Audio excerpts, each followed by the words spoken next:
سڵاو ڕێزمەست لە خزمەت هاوڕێیان و دۆستانی بەڕێزم، هیوادارم سەربەرز و لەشساق بن. لەم دانیشتنەدا ئەمانەوێت ئاماژە بە چەند خاڵێک سەبارەت بە ژیان و بەرهەمەکانی مامۆستا سەید عەلیەسغەری کوردستانی بکەین. هەر بەم بۆنەوە من هاتمەسە خزمەت کاک شاهۆی عەبدی و چەند پرسیارێک ئەمەوێت لە خزمەتیان سەبارەت بە ژیان و بەرهەمەکان و شێوازی کاری مامۆستا سەید عەلیەسغەری کوردستانی بکەم. لەگەڵماندا بن. سپاس کاک شاهۆ کە وەختان دانیا و هاتن کە وەڵامی پرسیارەکان ئێمە بنەوە و ڕوونکردنەوەیەکتان سەبارەت بە هەندێک بابەت بێت. ئێش ڕێز و سڵام بەس لە خزمەت جەناب و بەردەنگەکان تا هیوادارم کە پێوەی بن. پرسیاری یەکەمەوەسە کە هۆکاری ئەوەی کە ئێوەی هەندا کە لەسەر ژیان و بەرهەمەکانی مامۆستا سەید عەلیەسغەری کوردستانی توێژینەوەتان بێت چە بوو؟ حقیقەتی پەردوژیانە سەر کارەکانی سێسکەر و ژیانی کەسایەتی وەک سێسکەر بۆ من وەکو دەغدغەیەکی شخصی وا بووە سایانێ ئەوە نەبووە بفەرمووی مناسبەتێکی بووە یا پایان نامە بووە یا پرۆژەی تاقیقاتی بووە یا خۆشکردن ڕزومە یا شتێکی وا بووێت. وەکو فرەتر دەغدغەیەک شخصی بووە کە هەر بۆ بوونێکەوە هەوڵمدا سەو بابەتێلەکە بەنسبەت دروستترن سەبارەت بە سێسکەر تا ڕادێک بیان مەلای یەکەوە کە لە نهایەتی چا دەستکەوتی و کارە لە چوارشێوەی مەخالێکە لە پاییزینەوە پەنجا لە خەستامی ماهور لە تارانە بڵاو بووەسە کە پێدیەفی بابەتەکەی لەسەر سایتی ئاکادمیا لە ئینتەرنێت دەسەکە. سپاس. هەروە کە ئاگادارن چەندین توێژینەوە و لێکۆڵینەوە سەبارەت بە مامۆستا سەید عەلیەسغەری کوردستانی بڵاو بووگە لەم چەند ساڵە. پێم خۆشە سەبارەت بەم نووسراوەگەلەوە بایەخی زانستیان بۆمان باسکەن کە هەن لە چه ئاستێکە. ئەو نووسراوێلە کە سەبارەت بە سێسکەر نووسیا لە ڕوانینێکەوە خۆی توانێت بێ بە دوو دەسەوە. بەو شێوازە دەسەبەنی بکەین کە دەسێ وەڵی ئەم نووسراوێلە لەلایەن خۆشەویستیەوە هاتیە سەنووسین کە زۆرتر نیشتەجێی باشووری کوردەوارین وەفرەتر خەڵکی شاری سلێمانی و هەولێر بوونە. کۆنتری نووسراوەیە و بابەتە نووسراوەکەی بەڕێز قادر دیلانە کە لە 1957 بڵاو بووەسە و نووسراوێکی کورتەوە واقعیتیەوەسە کە بایەخی زانستی نییە. پاشە و لە ساڵی 1960 بەڕێز غەفوور ڕەشیدی داراغا بە هاوکاری ڕەشۆڵی گۆرانی بێژ وتاریکیان لەسەر سێسکەر بڵاو کردیەسەوە کە ئەو وتاریکە فقط خاڵی گرنگی تیا هەستکەوە ئەرزشی هەسەرەوە بایەخ متالعاتی داست بە نووسراوە کە ئەگەر نەجیالەوە بابەتێکی وای نییە. ئاخری نووسراوی ئەو دەستیچە کە بایەخی بێ نووسراوی کاکەمەی حەمەباقیە 1997 کتێکی لەسەر سێسکەر نووسیە کە ئەو نووسراوە بە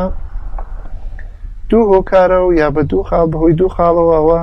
بایەخی زانستی هەست بایەخی متالعاتی هەست. ئەویشەوەسە کە خاڵی یەکمیەوەسە کە بەڕێزیان وەختی تەشریفیاوە لەسەر شارسنە ئەو بەڵگەیلەکە لە سێسکەر بەجێما بوو لە لای بنەماڵەکەیەوە کۆی کردێس و لە کتێوەکەیە هاوردیە هەرچەند بە شێوازێکی ڕێکوپێک لێکۆڵینەوەی لەسەر بەڵگەکان نەبووە.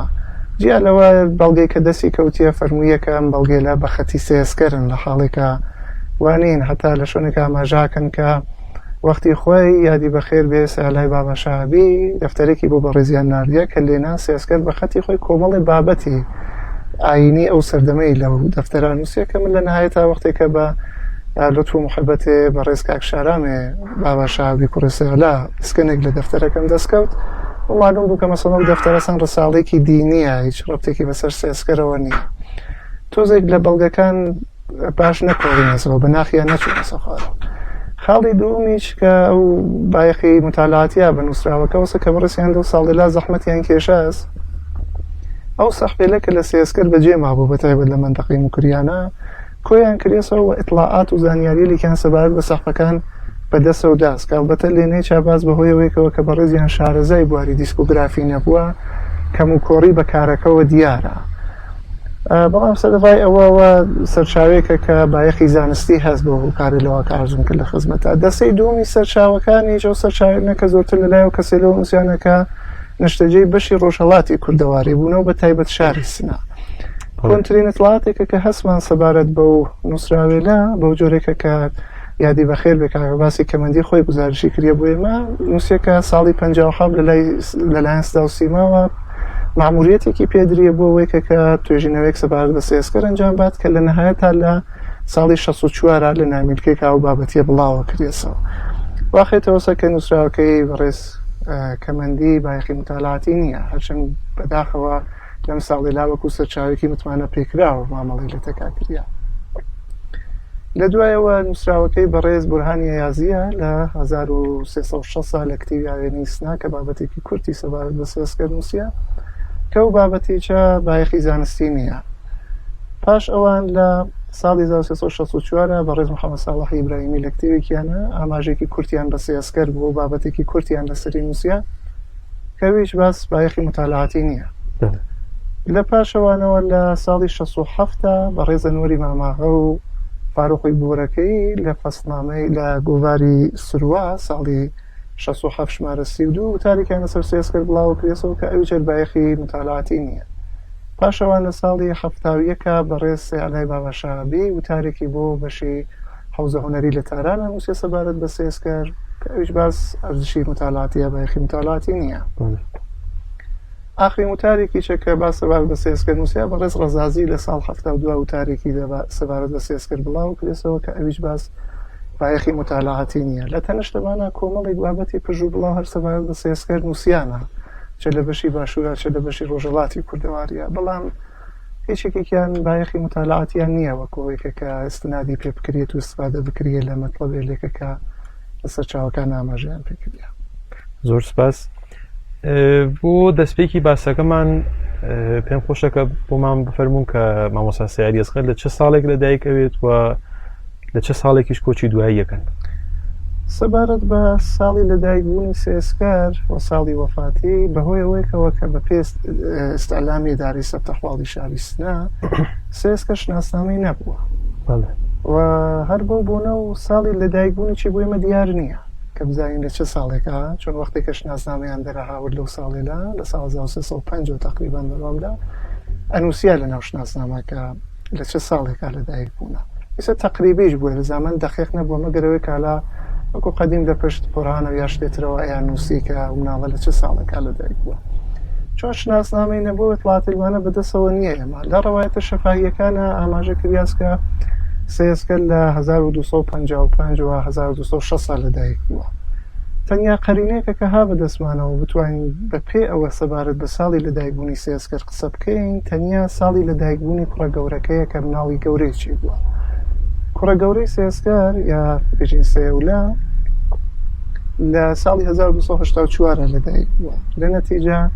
منطقی بە نەزەر تێگەر بێژین سێسکەر لە فاصلەی ساڵی 1250 تا 1255 ئیسە بە تۆلۆرانسی 2-3 ساڵ کەمتر یا فرەترە و لەدایک بووە. ئەوە تەنیا شتێکە توانین سەبارەت بە ساڵی لەدایکبوونی سێسکەر بێژینی. ئەلبەتە لە بیریشمان نەچێت کە ئیلزامەن ئەو ساڵی لەدایکبوونی کوڕە گەورەکەی چۆن ئەتڵائێکمانیە لەوەیەکە چنێک دەقیق بووە باس لێنێچا تۆلۆرانسێک بوونی هەست و ئەوەیەکی چێژین مەسەڵەن مناڵی گەورەی سێسکەر بووە واقعا نازانین کە یا شاید پێشتریش مناڵێکی بووێت و فەوتی کردوێت و ئێمەتڵائێکمان نەبووێ. لە نەتیجا بۆ ئستدلالی چە بەپێ ئەو شتێلە هەست کە هابڕوە و ئەو شتێلێکە کە نایزانین ئیتر نازانین چنێکە توانێت لە تەگواقعیە تا خۆی بگرێتەوە. سەبارەت بە ساڵی وەفاتی سێسکەریش لەبەرەوەی کە نە لە ناو قەورسانەکانی شاری سنانە لە قەورسانەکەی سەڵاتاوە هیچ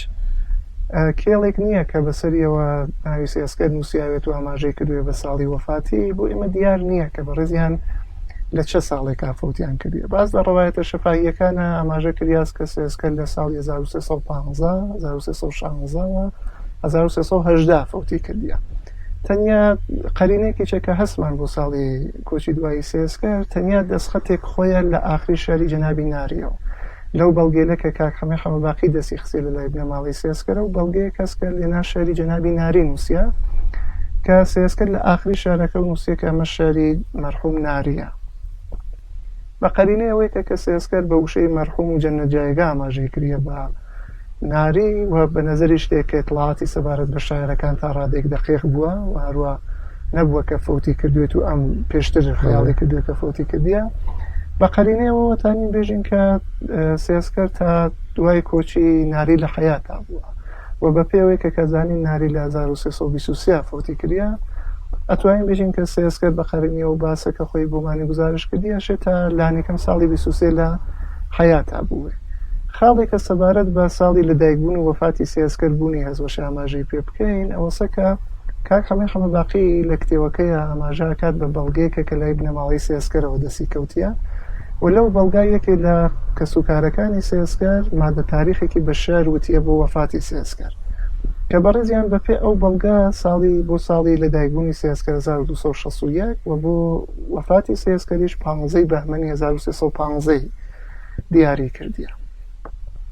سەرەڕای ئەمە کە ئەو بەڵگەیەکی مهمی چێ بێت یانێ واتە بژین لە لێکۆڵینەوە مهمە کاک خەمە وێنێکی لەو بەڵگە لە کتێوەکەیە نەهاوردە من لە نەهایەتە بەڵگێک لەو وێنێک لەو بەڵگەمە دەستکەوت و وەختێک کە بەراوردم کرد لەلایەنی خەت و شعر و محتەوای شعرەکەەوە بە تایبەت بەراوردی خەتی ئەو کەسێکە کە مدعیم لە ناو بەڵگا کە ئەو ئەم مادە تاریخی نووسیەوە لە نووسراوەکەی چا بە تەفسیر سەبارەت پێ باسم کردە ئەو بەڵگەیەکی دەستکردە و دیاریچە کە بۆەوە سازیان کردە کە قاڵی ساڵی لەدایکبوون و وەفاتی سێسکەر ببڕێتەوە هیتر پرە لەسەر مەسەلە قسە نەکرێت. بەڵگەکە دەستکردە متمانێتی پێ ناکرێت تەنانەت شتێکە ئارزوم کرد لە خزمەتاوەسە کە بە پێ ئەو قەرینە توانین بژین تا ساڵ 23 لە حیاتا بوو هەروە ئارزوم کرد کاک خەمە لێکۆڵینەوەی لەسەر بەڵگەکە باش نەبووە یانێ بەناخی بابەتەکانە نەچوەسە خوارەوە هەرەوە بۆ سەبای سەوەیەکە کە متەوەجێیش نەوێت کە ئەو بەڵگەیەکی دەستکردە و خاڵی لاوازێکە لە کارەکەی کاک خەمابوونی هەست ئەوەسەکە بەڕێزی ئەسەن هەر تەوەجۆی نەکرێ بە نووسراوەکەی سێسکەر لە داوێنی شارەکەی ناریەوە کە بیتێرێ بە شێوەیەکی ئینتباقی یا بەسڵاح انتقادی بیتێرێتە لای ئەم بەڵگەوە دای بنێت و بە بەردەنگەکەی بژێ کە بە چه دلیلێک ئەم بەڵگەیە وەکو سەرشاوێک پەسەند کردیە بەڵام قسەکەی سێسکەری پەسەند نەکردیە دلیلێک نایرێتەوە بۆ ئەسەن واقعیت ئێوسەسەن تەوەجۆی نەکرێ بە نووسراوەکەی سێسکەر لە داوێنی شارەکەی ناریەوە هەر بۆ سەبای سەوەیەکە کە بەڕێزیان بە پاڵپشتی بەو بەڵگە و کارزم کرد لە نووسراوەکەیجا بە تەفسیل باسی دەستکردبوونیم کردیە کە بە چۆ هۆکاریە لێکەوە و بەڵگە دەستکردە چون بەختەوەرانە بوون و نارسکەم و کەسایەتێکە لەو بەڵگا ئاماژەی پێکردە دەفتەرێکی لێ بەجێ ماسکە مادە تاریخەکانی تیان نووسیا سێکی لە خاڵەکانیەوەیە کە ئەو مادە تاریخەتیانە یا شارەکان لە شوێنی ترەوە وازیانەسەوە بۆ ناو شارە مشەخەسەکە بە چه شێوازێک بووە کارەکەیان ئەمەی سەر سەبارەت بە لاوازی کارەکەی کاک خەمارسکەم کە بەڕێزیان و ساڵەکە تەشریفیان بێسە سەر تەخواڵی شاری سنە بە پێش نازنامەی مناڵەکانی سێسکەر بابەتێکیان سەبارەت بە ژیانی سێسکەر نووسیە وەکو چۆن ئەرزم کرد سێولە چۆن لە ساڵ 1940 لەدایک بووە کوڕە گەورەی مناڵی گەورەی سێسکەر بووە و قاعدەتەن لە ناو شناسنامەی مناڵەکانە ناو دایکێکیان دەرج بووە بە پێوە لە کاغەزێکا بۆ بەڕێزیان نووسیەکە سێسکەر پێش لە ساڵ 1940 لە تەکخانێکا بە ناو ماشەرەف خانم ژیانی هاوبەشی پێکاوردیە و مناڵی گەورەشیان لە ساڵی 1940 لەدایک بووە بەڵام بەڕێزیان لە کتێوەکە وەختێکە ئاماژەکەنامە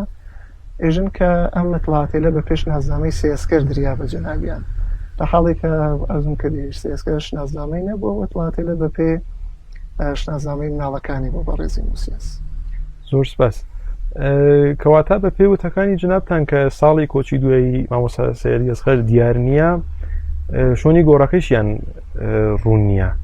و ئەو پرسیارە دێتە ئاراوەکە ئەم شوێنەی کە ئێستا وەکو گۆڕی مامۆستا سەیەد ئەسغەر دیاری کردیاوە و ئەلێمانێک لە سەری دانراوە هێن مامۆستا سەیەد ئەسغەر نییە سەبارەت ئەم قەزیە ڕوونکردنێکتان بێت. هەر لە مێژە و لەوانەیەکە کە سەبارەت بە شۆنی قەوری سێسکەر باسییان کردیە و حتا تاویسی جار بە ساڵات چۆکانی شاری سنە هێندی جار هەر باسیەکە دوو ڕەوایەت لە ئارا بوو ڕەوایەتێکیەوە بۆسە کە سێسکەر لە وەختێکە فەوتێکی لە شاری سنا بووە و وەختێک ئەسپەردیان کرد لە قەورسانی تایلەی نزیک فەیزاوە ئەسپەردەکریا ڕەوایەتێکیشە لە قەدیمەوە باو بووە کە سێسکەر وەختێکە فەوتی کرد لە ئاوای سەڵاتاوا بووە و لە خەورسانی سەڵاتاوا ئەسپەردەکریا لەبەر ئەوەیەکە کە تاکیت فرەتر لەسەر ئاوایی سەڵاتاوا بوو من هەوڵمدا ئەو وێنێ لەکە خۆشەویستێکە لەم چەندەی ڕابردووە چوونەسە سەر قەوری سێسکەر لە سەڵاتاوا هەڵیان گردیە دەستی خەموبیان مەتەنشێکەوە بزانم ئایا ئەم وێنێ لە شتێکمان پێژن سەبارەت بە شۆنی قەوری سێسکەر کە لە نهایەتا بۆم دەرکەوت کە ئەو وێنێ لە یەک ناگرنەوە و دیارەکە چۆن قەوری باوکی سێسکەر لە قەورسانی سەڵاتاوا بوونی هەست و کێڵێ فرە ڕێکوپێکیی هەست ئەوەیان وەکو بنەیەک دانیا وەکو پێوەرێک دانیاوە پیان وابووسە کە شێر سێسکەریش لە دەوروبەر خەورەکەی باوکی ئاسپەردەکریاوێت بۆیە هێندێجار لە تەنر لای ڕاستەوە وێسانە هێندێجار لە چەپیەوە هێندێجار لە ژوورەوە هێندێجار لە خوارە بەڵام لە وێنەکانە هیچێکێکیان ئەرزم کردی خۆیان وەکو وێنە ناگرنەوە کە بە ئێمە بێژن کە ئەوە شۆنی قەوری سیاسکەرەوە دیارەکە بابەتەکە نادیار بۆ بەو کەسایەتی لچەکە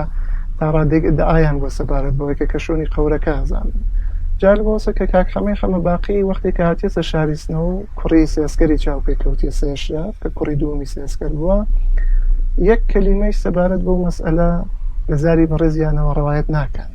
کە بێژن کە حتا وەکو جەنبەی انتقادی کە بیتێرێ بابەتە کە بەڵێ کوڕی سیاسکەر وای وتیە سەبارەت بۆ فەوتی باوکی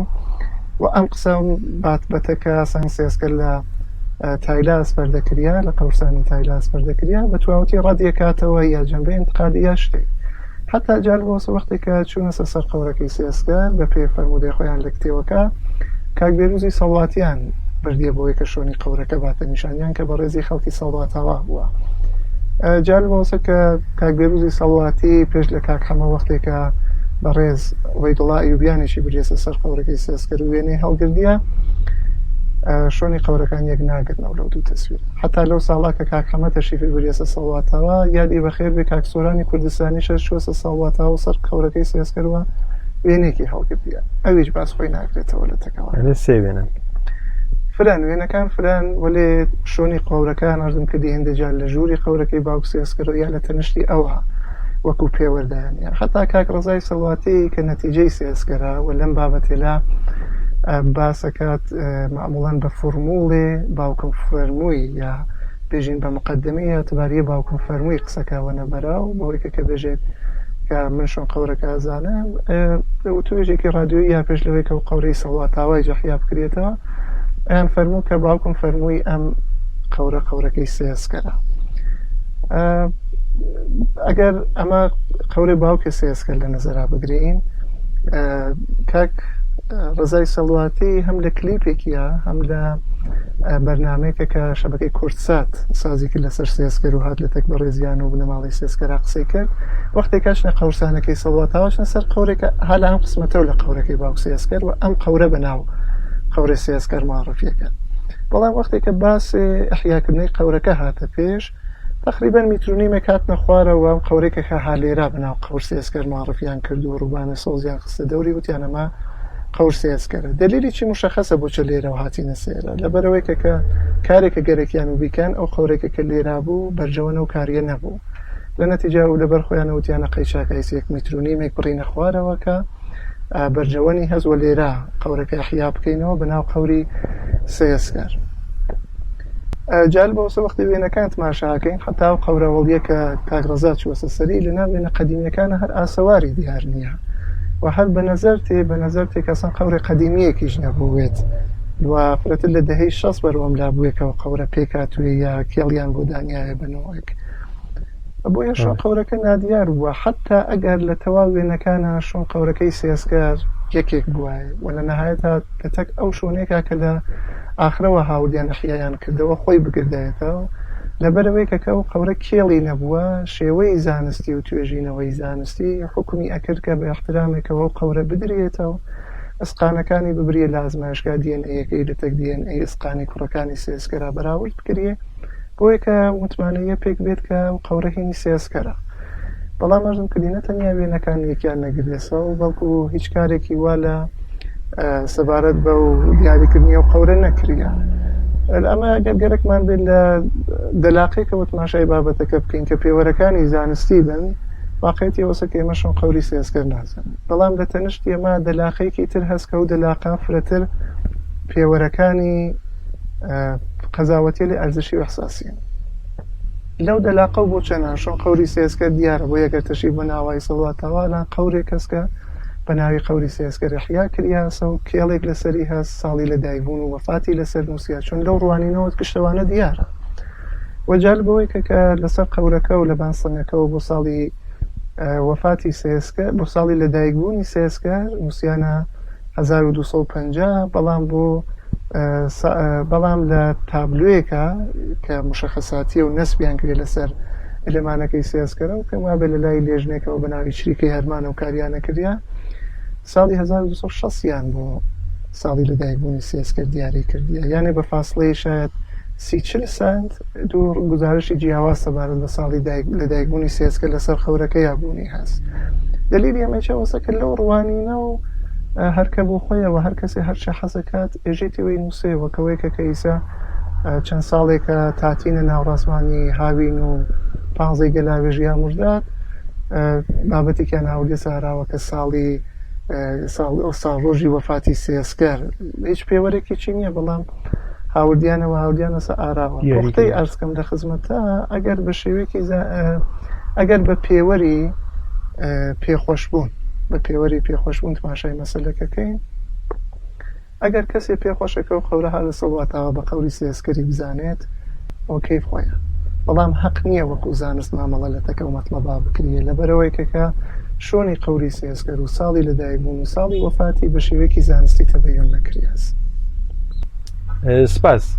ئێستا پێم خۆش بوو کە بپەرژێنە سەر بەرهەمەکانی مامۆستا سەیاری ئەسخەر. مامۆستا سەیاری ئەسخەر لە چه ساڵێکە سەحفەی تۆمار کرد؟ لەو کۆمپانیایەلا کە لە دەورەی پەهلەوی ئەوەڵا لە ئێرانە دەنگیان زەبت کردیە کۆمپانیای کەس بە ناوی پۆلیفۆن کە کۆمپانیەکی ئاڵمانی بووە. ئەم کۆمپانیا لە دەورەی پەهلەوی ئەوەڵا لە 2 ساڵە لە ئێرانە سەحفەی زەبت کردیە. جاری ئەوەڵ ساڵی 1306 بووە و جاری دوم ساڵی 1307 و هەردوو زەبتەکەی چی لە وەسەد مانگە زۆسانە بووە یانە لە فاصلەیە نیمەی دوومە دەیمانەوە بۆ نیمەی ئەوەڵێ بەهمەن مانگە لە دەورەی ئەوەڵا ساڵ 1306 کۆمپانی پۆلیفۆن فرەتر بایەخیدا بە هونەرمەندیلە کە لە تاران نابوونە و لێرە دەنگی کەسی لێک وەکو قەمەرولمولوکی وەزیری مولوکی زەڕابی تاج ئێسفەهانی کە بۆ ئەوڵجار بووە کە دەنگی زەب بووە لەسەر سەحفەوە و حوسێن عەلیخانە نەکیسا کە لە ئەتڵاقێکی لە بەرجەستەترین دەنگێژەکانە حوزی موسیقی فارسیە لەو کۆڕا زەبت بوونە و وەکو نیشانەیەکیش بۆ سەحفەی لەو ساڵە ڕەنگێ کاغەزە سەر قەوانەکان یا سەحفەکان یا بێژین لێ بەڵێ سەحفەکان ڕەنگیان سوورە و هەندێک جار بەرەوجگەری چەچی دوایەکە ماوێک ماسە و کاغەزەکانی بەڵام لە ساڵ 1607 کۆمپانی پۆلیفۆن ڕەویەت رەگرێتە بەر و جیا لە دوو هونەرمەندێکە کە دڵنیا بووە کە سەحفەکانیان فرۆشە چێت و بایەخی باشێوێ بۆی لە نەزەرمادیە و کە قەمەرولمولوکی وەزیری و مولوکی زەڕابی بوونە بایەخی دوو کات و ڕەویەی تری گریە سەبەر یەکێکەوەی کە بایەخیدا بە هونەرمەندیلە کە پێشتر لە سەردەمی قاجارە دەنگیان زەبت بوو وە لەیت دوایەوە کەسێک نەچووە سەروەختیانەوە یەکەم کەسێکە کە چۆسە سەروەختی و لەم حەوزە جەنابی دەماوەندیە کە بەڕێزیان یەکەم جار ساڵی 1291 لە شرکەتی گرامافۆن بە لێبڵە ئامۆر گرامافۆن ڕێکۆردە و دەنگی زەبت بووە. نەفەری دوومیش بەڕێز حەسەن قەساوە مەشهور بە حەسەن لەحمی کە ئەوەڵجار ساڵ 1284 هەر لەو کۆمپانیای ئینگلیسیە لە تارانە سەحفەی زەبت کردبوو. جیا لەمە ڕەویەتر کە کۆمپانی پۆلیفۆن بوویە و بۆسە بایەخیدا بە و هونەرمەند و دەنگبێژێلە کە لە دەروی بازنەی شاری تاران بوونە. بۆیە هەر لەم دەورە چۆسە سەروەختی کەسایەتی لێکەوەکو حەسەنخانی سەنجەلانی کە بە نەزەر تێ بۆ خۆی خەڵکی ڕەشت بووە بەڵام وا دیارەشەی خەڵکی ناوچەیەک بووێت کە چەند زوانە بووێتن لەبەرەوەی کە هەم بە فارسی هەم بە گیلەکی و هەم بە تورکی سەحفەی زەبت کردیە. لە بواری ژەنیارەکانیەوە هەروە بووە مەسەڵەن بانگی کەسێک وەکو مێدی ئەسفەهانی کردیە مێدی خان ئەسفەهانی کە نیشتەجێی ئەسفەهان بۆ نەوازەندەی نەی بووە بەڵام بانگیان کردیە کە بێت لە تارانە لە تەک دەنگبێژەکانە هاوکاری بکات کە ئەلبەتە کەسێک وەک مێدی خان ساڵ 1306 لەلایەن کۆمپانیای هیز ماسرز وۆیسەوە بانکریا بۆ هاوکاری لە تەک کەسێک وەکو ئەدیبە خانساریە. لەم ساڵی چا بووە کە هاتینە سەروەخت سێسکەرەوە قەراردادێکیان لە تەکا تەنزیم کردیە. کۆمپانی پۆلیفۆن لە ساڵ 1307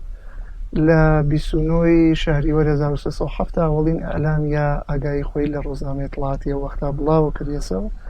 و ئەلامی کردیە کە ئامادەست بووەیە کە دەنگی دەنگبێژەکان تۆمار بکات. ئەلبەتە خودی ئاگاییەکە نەختی تعریفی پێوە دیارە لەبەرەوەی کە وتیە کە هەر کەسێ پێخۆشە بێت خۆی معرفیکا کە دەنگی زەب بکەین بەڵام چۆنەوان پێوەریان مادی بووە سنگ بەو شێوازە نەبووە یانە سەرەتا دەنگبێژەکان دیاریە کریان مطمئنە بوون کە سەحفەکانیان فرۆشە چێت و دوایەوە چوونە سەروەختیانەوە قەراردادیان لە تەکیانە هەبەست. ماوەیەک دوایەوەی کە کەوای لانە بڵاوەوێتەوە و بە فاستەی 35 ڕۆژ لە 6 یابان 1307 نمایندەی کۆمپانیای پۆلیفۆن لە سنا لە تەک سێسکەرا قەراردادێکی تەنزیم کردیە بۆی کە سێسکە بڕێتە تاران و دەنگی زەبت بکات. بە پێ و دەیتایلەکە ها بەدەسەوە سەبارەت بە شێوەی زەبتی و سەحفێ لە سەحفەکان لە فاصلەی دەیمان نیمەی دوومێ دەیمان تا نیمەی وەڵی بەهمەن مانگ زەبت بوونە و بە پێ ئێتڵاتێکە کە باز لە ڕۆژنامەی ئێتڵاتی وەختە ها بەدەسەوە مشەخەسە کە سەحفەکان لە ئاخری بەهاری ساڵی 1970 بووە کە بڵاو بوونەسەوە. بەگشتی مامۆستا سەعید ئەسخەر چەندانە سەحفەی تۆمار کردووە چۆن هەروە کە ئاگادارن لەسەر ئەو باوەڕان هەنێک کەس کە مامۆستا سەعید ئەسخەر سریەکتر سەحفەی تۆمار کردووە ئەم سەحفەگەلە لە ناوچووگە پێم خۆشە ڕاجە بەم باسە بۆمان باسکەن. باسەکە جەنابەت مەترەحیەکەی پەیوەندی بەسەر باسی دیسکۆگرافیەوە کە باسێکی زانستیە ئەو کۆمپانیایە کە دەنگیان تۆمار کردیات دەنگیان زەبت کردیات چ لە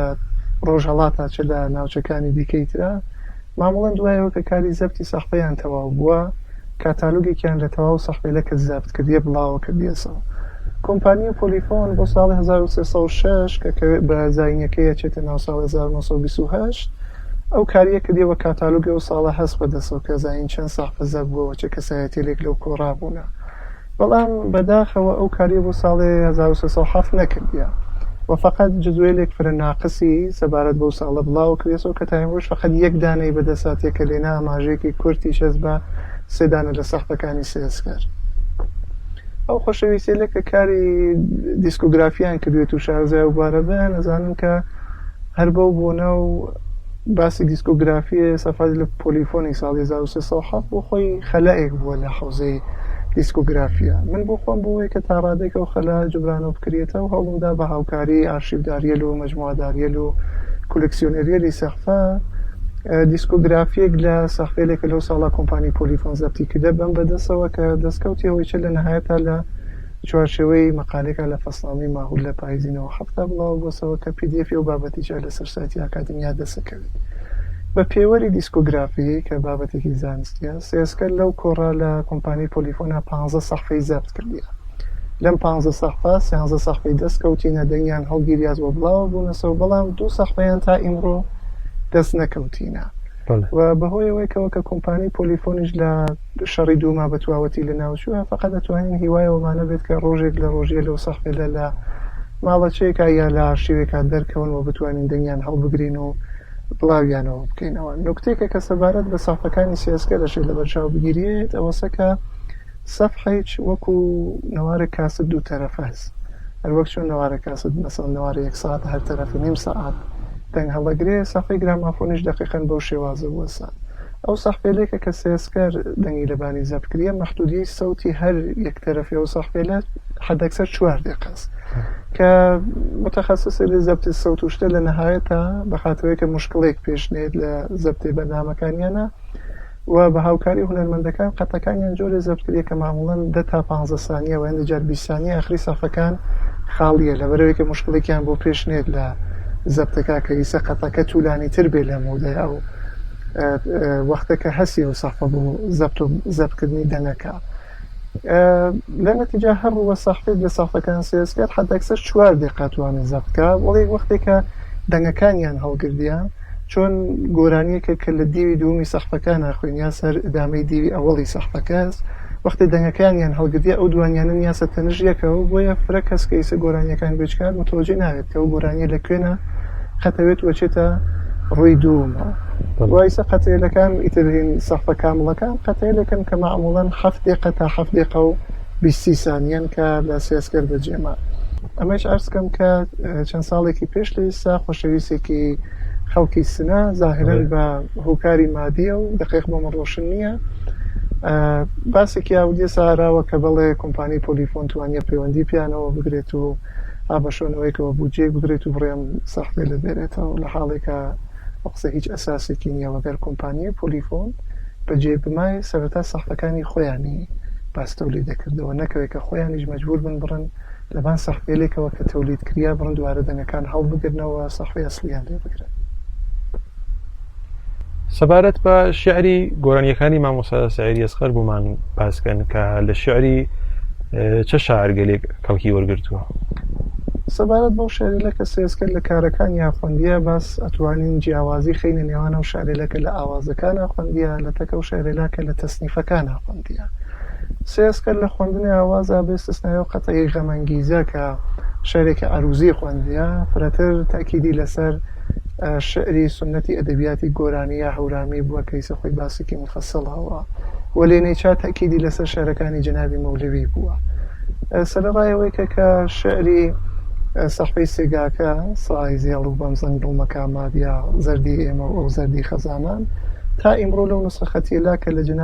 لە دیوانی جەنابی مەولەوی دەستکەوتیە دەرنەکەوتینە شارێلا،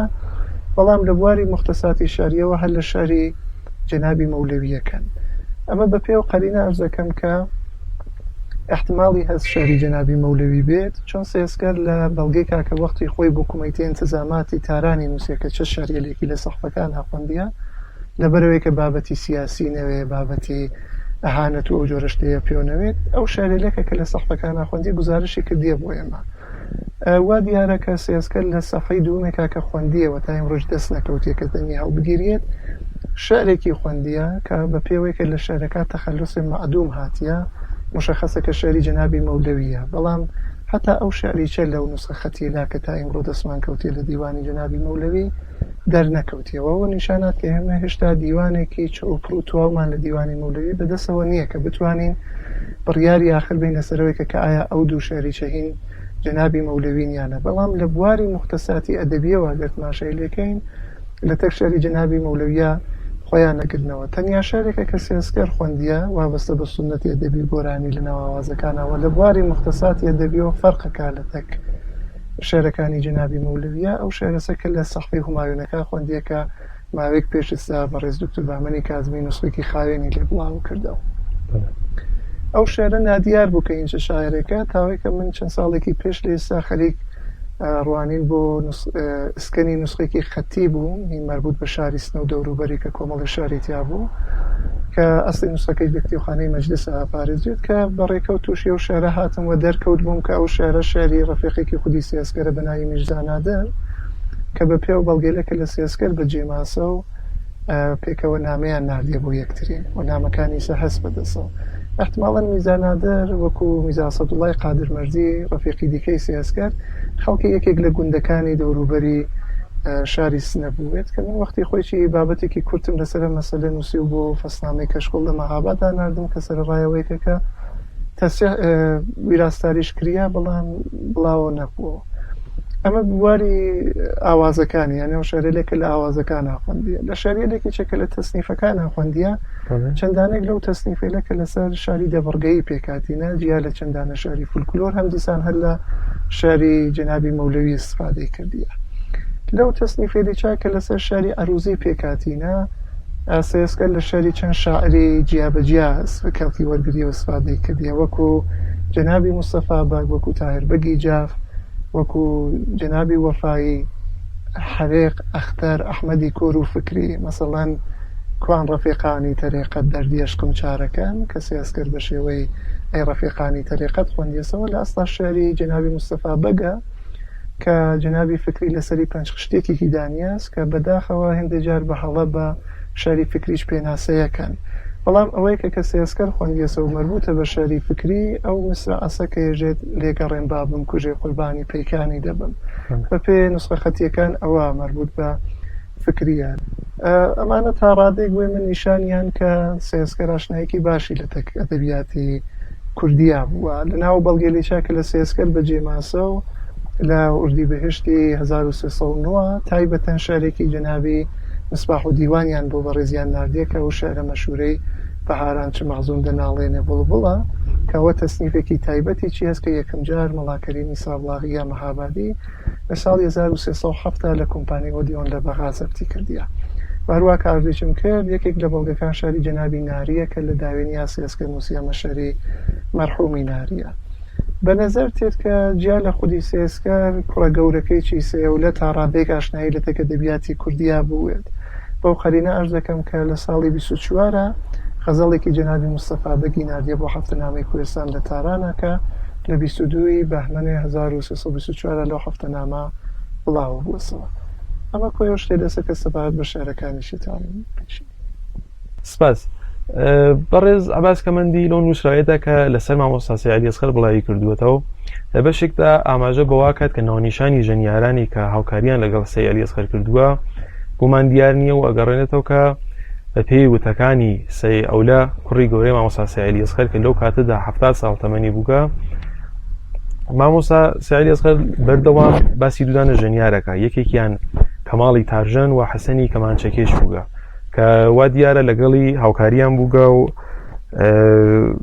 پێکەوە کاریان کردووە و سازگەلێکیش کە لەگەڵ مامۆستا سعید ئەسغەر کاریان کردووە تار و فلوت و کەمانچە و زەرب بووگە سەبارەت من باسە پێم خۆشە ڕوونکردنەوەیەکتان بێت سەرەتا ئیجازە فەرموو چەند نوکتەیەک لە خزمەتە هەرسکەم ئەوی چۆسە کە بە پێی لێکۆڵینەوەی کە سەبارەت بە مەسەلە بوومە سەبارەت بە سێسکەریانێ تووشی سێ نۆ فۆرموڵ یا مقدمەی ئەتباری هاتیمە کە معموڵەن وەختێک کە قەریکیانە قسێک فرە عەجیب و غەریب بکەن ئەو مقدمەی ئەتباریە بەکارەگرن بۆی کە بێژن قسەکە مستەنەدە یەکمین مقدمەی ئەتباریەکە کە دیمە و بەرخوردن بۆ لە تەکیا و بۆسەکێژن سێولە فەرمووی یا سێولە فەرمێت و دوایەوە بابەتی عەجیب و غەریب بێژن کە فرە مشەخەز نییە کە ئەسەن لەکوێنەوە هاتیە هەری سێش خۆشەویستێکی خەڵکی شاری سنە هەست کە ئامر پێ مشتەبه بووە کە شتێک سەبارەت بە سێسکەر دەزانێت دوار وەختی گەرەێکی شتێ فرە عەجیب و غەریب سەبارەت بە سێسکەر بێژێت ئێژێ سێولە وایە فەرموو مقدمەی ئەتباریە فۆرموڵی دووەمێکە کە بەرخوردم کردیە ئەوەسە کە تەرەف ئێژێت سێسکەر بۆ باوکم کە ڕەفیقی بوو وای گەڕاندەوە ئەمە نمونەی هەرە بەرشاوی لە کتێبێ عەجیبێکە کە یادی بەخێر بێ بەڕێز حەبیبوڵڵا تابانی سەبارەت بە پەیوەندی نێوان کورد و ماتموسیە دەرکەوتیە بەڕێزیان لە شوێنێکە کە ئاماژەیەک بە سێسکەرەکە ئێژێت کە سێسکەر بۆ باوکم کە ڕەفیقی بوو گەڕاندێسەوە کە وەختێکە لە تارانە کاخ مەڕمەڕیان خۆشەکرد من لێنا بەنا بوومە و دوایەوە کۆمەڵی بابەت عەجیب یاوردیە کە هیچ ئەساسێکی نییە فۆرموڵی سێوەمی چێکە ئیسفادەی لێکریاست باوکم فەرموویە کە مەفرەترنەوەکانی نەتیجەکانی سێسکەر بەکاریەگرن و فرەتر نەک ئەوەیەکە کە بێژین هەر قسێکە کە بەم مقدمەی لاتباریەوە دەست پێکەن ئلزامەن غەڵەتن بەڵام واقعیەتەوەسە کە زۆربەی هەرە زۆری ئەو قسەیلەکە کە بەم مقدمەی لەوە دەست پێکەن لە نووسراوەکانە معموڵەن مەطلەبیەلێک بێ ئەساسن ئێمە ناوێتە سەورکەینەوە کە لە لای بنەماڵەی سێسکەرەوە ئیطلاعاتی غەڵەتمان دەست ناکەوێت سەبارەت بە سێسکەر دوو ساڵت لە خزمەتە هەرسکەم دوو ساڵ لە خزمەتە هەرسکەم کاک حەمەی حەمەباقی لە نووسراوەکەیە ئاماژە کات کە ژێ وەختێکە لە خزمەت بەڕێز سێش شەفا بووم وەختێکە کاستی نەوارەکان سێسکەر کاستێ کارەکان سێسکەرم خستە سەر بووی وەختێکە تەواو بوو بە سەرسوورمانەوە وتی ئەیە و کارە کوای کە بەم شارەوە دەست پێکات سەرتاپای باڵام ئالوودەی دەردەن قوپسیان دەدانە لە کارەکان سێسکەر ها بەدەسە و بە پێی دەستخەتی خودی سێسکەریش ئەزانین لەو دوو سەحفەکەی ترا چە شارێکی خوێندیە و لە ناوانە خەبەرێک لە کارێک بە ئاوا شارێکەوە بوونی نییە پس دەوانەیە ئەگەر کەسێ شۆن و قسەکەوێت تووشی هەڵە بێت یا بە لاڕێیا بڕێت هەتا ئەگەر کوڕی سێسکەریش کردوێتی لازمەوەسە کە بە پێوەرێکی زانستی بڕینە بەرەوە بوو مەسئلەکە نەک قەنەعاتکەین بۆیەکە کە کەسێک شتێک وای بیتە یا ئێژێت کە لە کتێوەکەیە باسەوەیە کردیەکە سەیبراهیم کوڕی سێولە نامێکی بۆ بەڕێزیان ناردێ و لێ ناماژەی کردیە کە من وەختێکە مناو بووم لە خزمەتی باوکمان لە ماڵ ئاشنایەکمان نابووین کە واشتان سەحفێکی سێسکەری خستووە سەر باوکم خەریک و کەمکەم دڵتەنگە بوو کە ساحب ماڵەکە متەوەجێ بووە و سەحفەیە هەڵگرت و سەحفێکی تری نیە سەر دەستکاکەکە ئەو سەحفێکی هەر سێسکەر بوو کە خەریک بوو قورئانی خوێن بێشێکێکی تیانە کە سێسکەر سەحفەی وایە نەبووە کە قورئانی لەسەر بخوێنێت لە نەتیجە من ناوێتە سەورکەین کە لە لای بنەماڵەی سێسکەرەوە ئیطلاعاتی غەڵەت دەستمان ناگرێت لەبەرەوەی کە کاسەنگنا کۆمەلگایەما پێوەری زانستی بۆم جۆرە باسێلە فرە مەبنا نەبووە سەبارەت بە قسەکان ئەم بابەتە کە بەڕێز کەمەندیش باسیەکات هەر بۆ مقدمەی ئەتباریەوە دەست پێکات کە سێولە فەرمووی باوکم بەردەوام ناوی دوودانە ژەنیاریە برد حەسەن خان و کەماڵی تارژەن کە وا دیارەمانە لە تەکیا هاوکاریان کردیە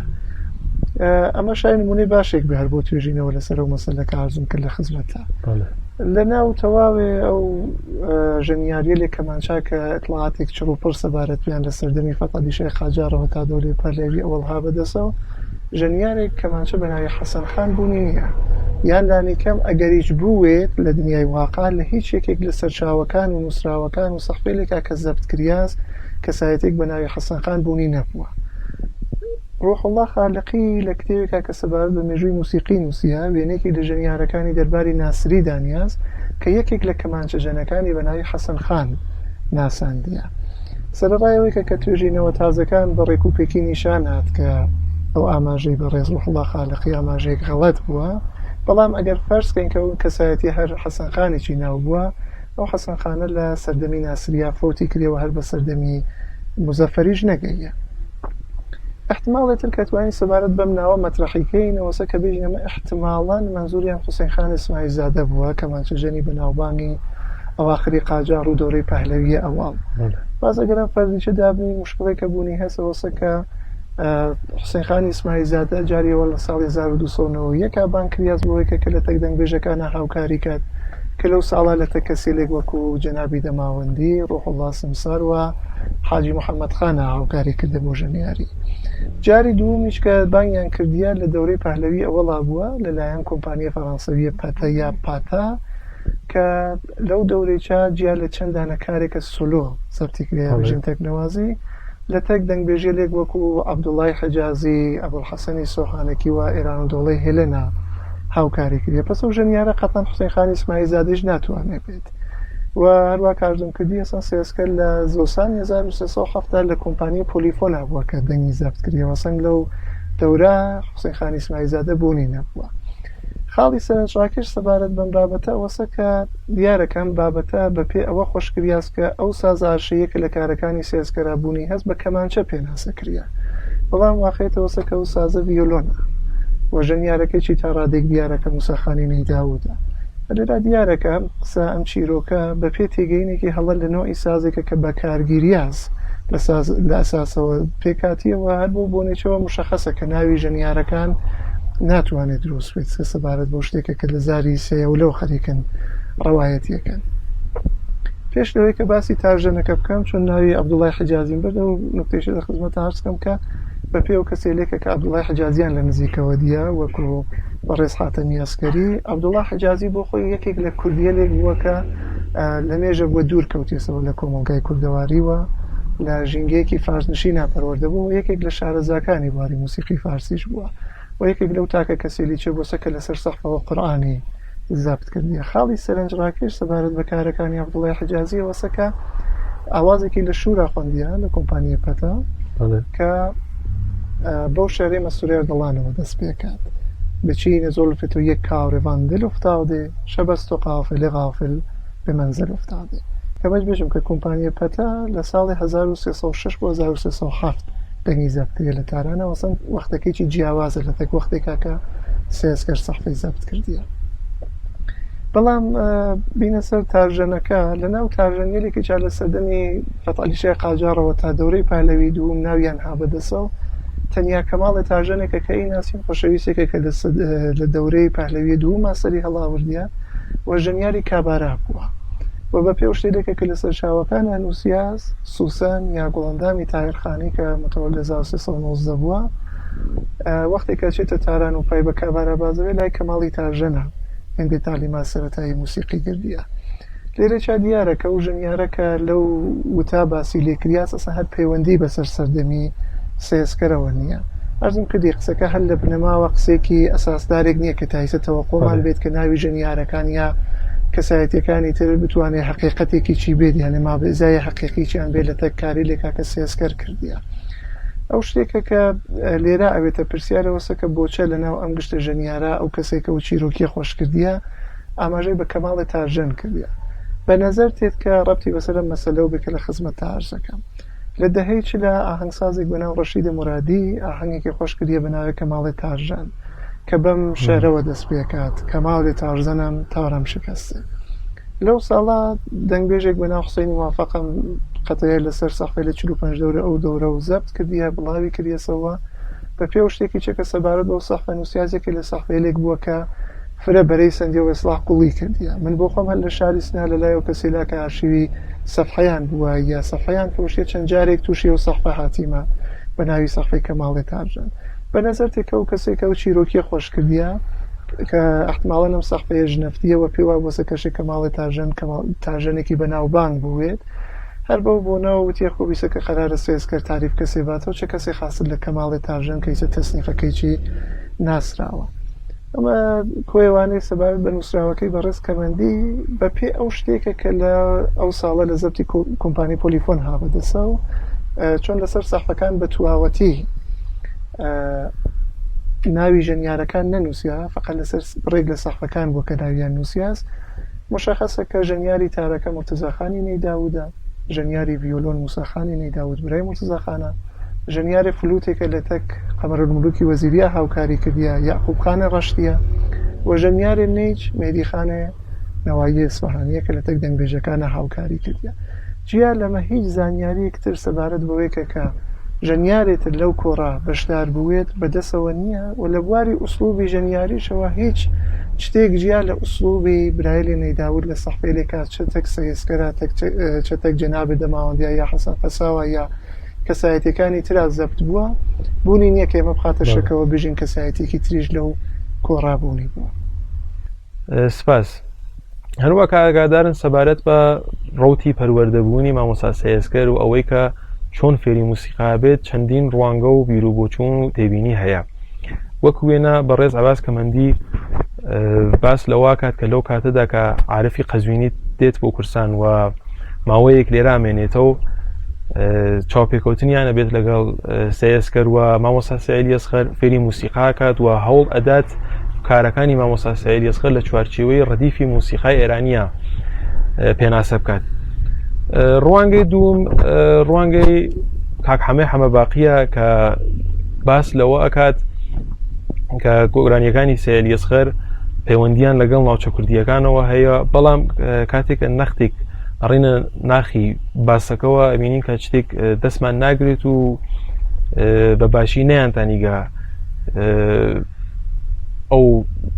مەبەستیانە بگەینن. پێم خۆشە نەختێ فرێتر سەبارەت بەم دوو نووسراوە بۆمان باسکەن. سەرەتاوە لە خزمەت ئاشکم کە لەبەر ئەوەی کە کەمە تا ئیمڕۆ چوارچێوێکی ڕێکوپێکمان نەبووە بۆ ڕوانین بۆ موسیقی وەتایبەت موسیقی کوردی لە نەتیجا هەر کەسێکە کە پەردۆژیاسە سەر مەسەلە بە پێوەەر خۆی و بە پێ پیشوەرزەکانی چوەسە سەر وەختیەوە وە تەبیعیش بووە کە وەختێک کە ئینسان قایل بە پیشوەرزێک بوو ئەو پیشوەرزیلە لە نەهایەتا پرۆسەی لێکۆڵینەوەکە بە نەفع مەسئلەکە مسادرە بکەن. فقط کافی ئێمە ناخوداگا یا ئاگاهانە پیشفەرزێکمان بێ یا لایەنگری شتێک بین لە زێهنمانە تا ئەوەی کە کولی بابەتێک لە زێهنی ئێمە مسادرە بێ بە نەفع ئەو مەسئلە. ئەو زاویەی ڕوانینە، ئەو دەلاقەی ڕوانینە، ئەو شوێنەکە ئێمە لێوە وێسین و ئەڕوانین بۆ بابەتەکان، ئەو وێستاخ وسعەتی دیدە کە هەسمان، ئەو زانیاریەلە کە هەسمان وە بە پێوانە تماشای مەسەلەکەکەین تەواومانە لە مەسەلەکات دەخیلە کە بەداخەوە لە کۆمەلگای ئێمە ئەو شتە تا ئیمڕۆ لە ئارا نەبووە. بەڕێز کەمەندیش لەم بابەتە مستەسنا نەبووە، ئەوانش بەرحاڵ بۆ چوونی خۆیانیان بووە، پیشوەرزی لێ خۆیانیان بووە و لە نەهایەتە بە پێ ئەو شتێکە کە دەرکیان کردیە سەبارەت بە مەسەلەکە قسەیان کردیەوە. ئەو کارێلە کە سێسکەرە جرای کردێ لە بوارێ ئاوازیە و لە چوارچێوەی موسیقی ڕەدیفە فارسیە دیانەسەوە. لێرەی هەر بابەتەکەیان بە گێڕانەوەیەک لە قسەکانی سێولە دەست پێکەن. وێژن کە سێولە ئەی فەرمووکە یا فەرموویەکە باوکم سەرڕایەوەیەکە کە مامۆسایەکی نەدیە شارەزایی لە دەستگای لە موسیقاییە بووە. پاشەوە هەوڵان کە تا ڕادێک شۆنی ئەو مامۆسا کە سێسکەر لایەوە تربیەت بووە هەڵبکەن لەبەرەوەی کە پێیان وا بۆسە کە احتماڵان سێسکەر ناکریە بەبێ مامۆسا فێریەم بابەتە بووێت. هەر بەو بۆنەوتێن احتماڵی مەترەحەکەن وێژن لەوانەیە کە وەختێکە عارفی قەزوینی دەنگبێژی بەناوبانگی حوزی موسیقی فارسی لە شاری سنا بووە، احتماڵان لە تەک سێسکەرە دانیشتنیەلێکیان پێکەوە بووەوە سێسکەر لە لای ئەوە فێر ئەم جنس موسیقایە بووە. کەواتە من لە بابەتەکە بە تەفسیل هەڵەبوونی ئەم احتمالمە مەترەح کردیە کە ئەسا و ساڵێلە کە عارفاتیە بە چه هۆکارێکەوە هاتیە چه ماوێک لێرا ماوەتەوە و ئەمانە کە وەختێکە بابەتەکانە نینە لای یەکەوە بۆمان دەرەکەوێت کە احتماڵە ناتوانێت احتمالێک درۆستێک بێ لەواقع. بەڕێز کەمەندی دوای ئەوە بابەتێکی تر تێرنارەوە کە ئەمەی سەرنج ڕاکێشە و ئێژن کە ئەگەر ئێمە بین تەحریرە کارەکانە سێسکەر بەراورد بکەین لە تەک تەحریرێکە ها لە ناو ئاهەنگەکانی عارفی قەزوینیە بۆمان دەرەکەوێت کە احتماڵان سێسکەر شاگردە عارفی قەزوینی بووە یا لانیکەم لە پرۆسی پەروەردەبوونی دەنگی سێسکەرە عارفی قەزوینی بێ دەخیل نەبووە، یانە دەخاڵەتی عارفی قەزوینی ئەوێنێتەوە لە مەسەلەکە. لێرا پرسیارێکە بوو یەکێ وەک من پێکتێت ئەوەسە کە بەڕێزکەمەندیەشێ ئاوازەکانی سێسکەری لەتە کام ئاهەنگی عارف قەزوینیە بەراورد کردوێت کە گەیوێ بەم نەتیجە لە حاڵێکە دەنگی عارفی قەزوینی مطلقاً زەبت نەبووە. من لە چەند ساڵی پێش لە ئێستا لە بەرنامەیەکی ڕادیۆیە بە تەفسیل ئەسم لەم مەسەلە کردیە لە تارانە. ئەتوانین احتمالەتر مەترەحکەین سەبارەت بەمە بێژین خۆ احتمالاً بە ڕێزکەمەندی منزوریان خودە عارف نەبووە، حتمالاً شاگردی عارفیان مەبنادانیا زۆرتیانە خۆبکاریەلێکە کە شاگردەکانی خوێندیانەسەوە ئیسە پێوەرێکن بۆ هونەری عارف و دەنگبێژیە عارفی قەزوینی. باز لێرا مشکڵێکە بوونی هەسەوەسە کاسن عارف شاگردی وای نەبووە کە ئیمڕۆ کارەکانی وەکو پێوەرێک لە تەکیا مامەڵە کردێ بۆ هونەری عارفی قەزوینی. بازە مەتوانین احتمالە کێشبێرین و بێژین کە احتمالاً منزورێ بە ڕێزکەمەندی شاگردەکانی عارفیش نەبووە، شاید مەبەستی تەسنیف بووێ، هەرچەند واقعاً مشکڵە بتوانین تەسنیف بکەینە پێوەەر بۆ ئەم استدلالە. باس لێریچە مشکڵێکە بوونی هەست ئەوەسە و کەسێلێکە کە تەسنیفی لە عارفیان خوێندێسەوە هیچ شتێکێکیان شاگردی عارف نەبوونا و جیا لەوەیچە ئێمە ئەوەڵین زەبتێلێکە کە هەسمان لە تەسنیفی لە عارفکە ئجرا بووە ساڵ 1991 بووە کە سێ دانەژن بە ناوێ زەری ئەفتخار و ئەمجاد لە کۆمپانیای ئینگلیسیا کارژم کرد بە ناوی شرکەتی گرامافۆنە ناسیێت بە لەیبڵێ ئامۆر گرامافۆن ڕێکۆرد دەنگیان زەبت بووە ئەو تەسنیفی عارف قەزوینیانە خوێندنەسەوە. ئێمە گەربین ئەم سێ کەسایەتیە لە بواری هەرو پێوەرە موسیقایی لەوە نەک بە نسبەتی سێسکەر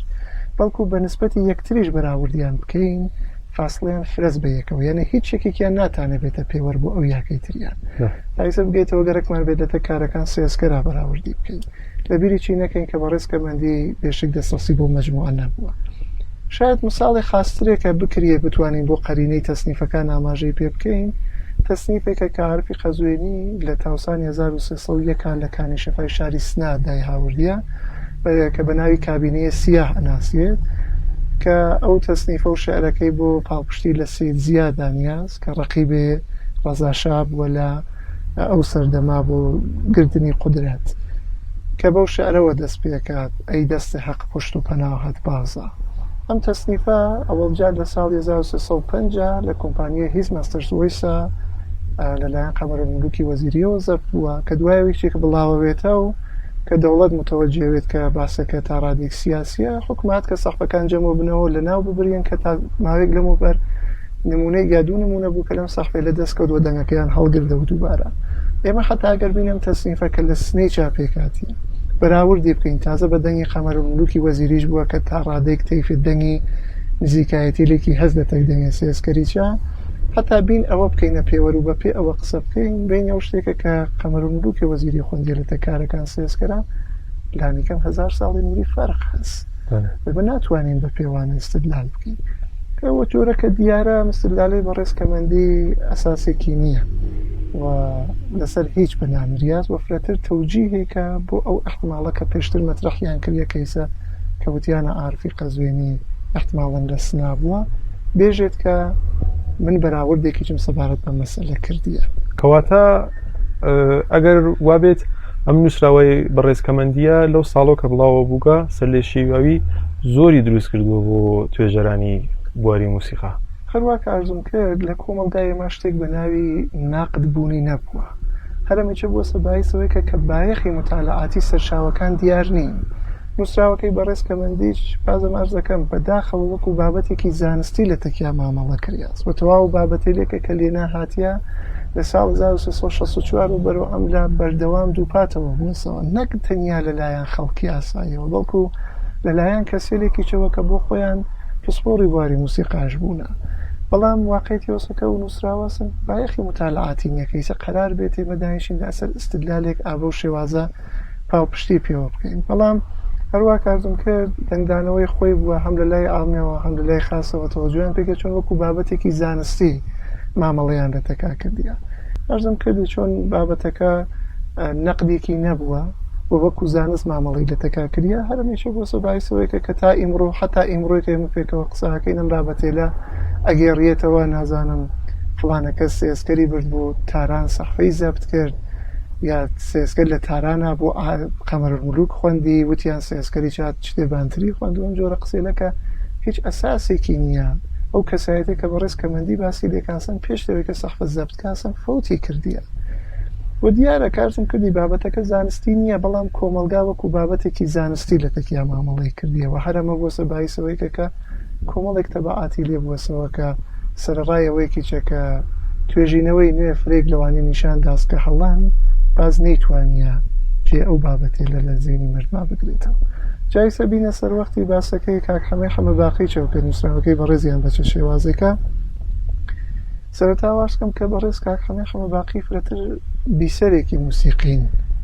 تا پسپۆڕێکی بواری موسیقا و شارەزاییان سەبارەت بە مختصاتی موسیقایی نەتەوێلی ڕۆژهەڵاتی ناوەڕاست نییە، نەتەنیا و بابەتێ لە حتا لە بواری توێژینەوەی ئەو نووسراوێ لە دانیکەم بەشێک لە موسیقی ڕۆژهەڵاتی ناوەڕاستکە نووسیاز وەکو مەسەڵان بژین مەکتەبی منتەزەمیە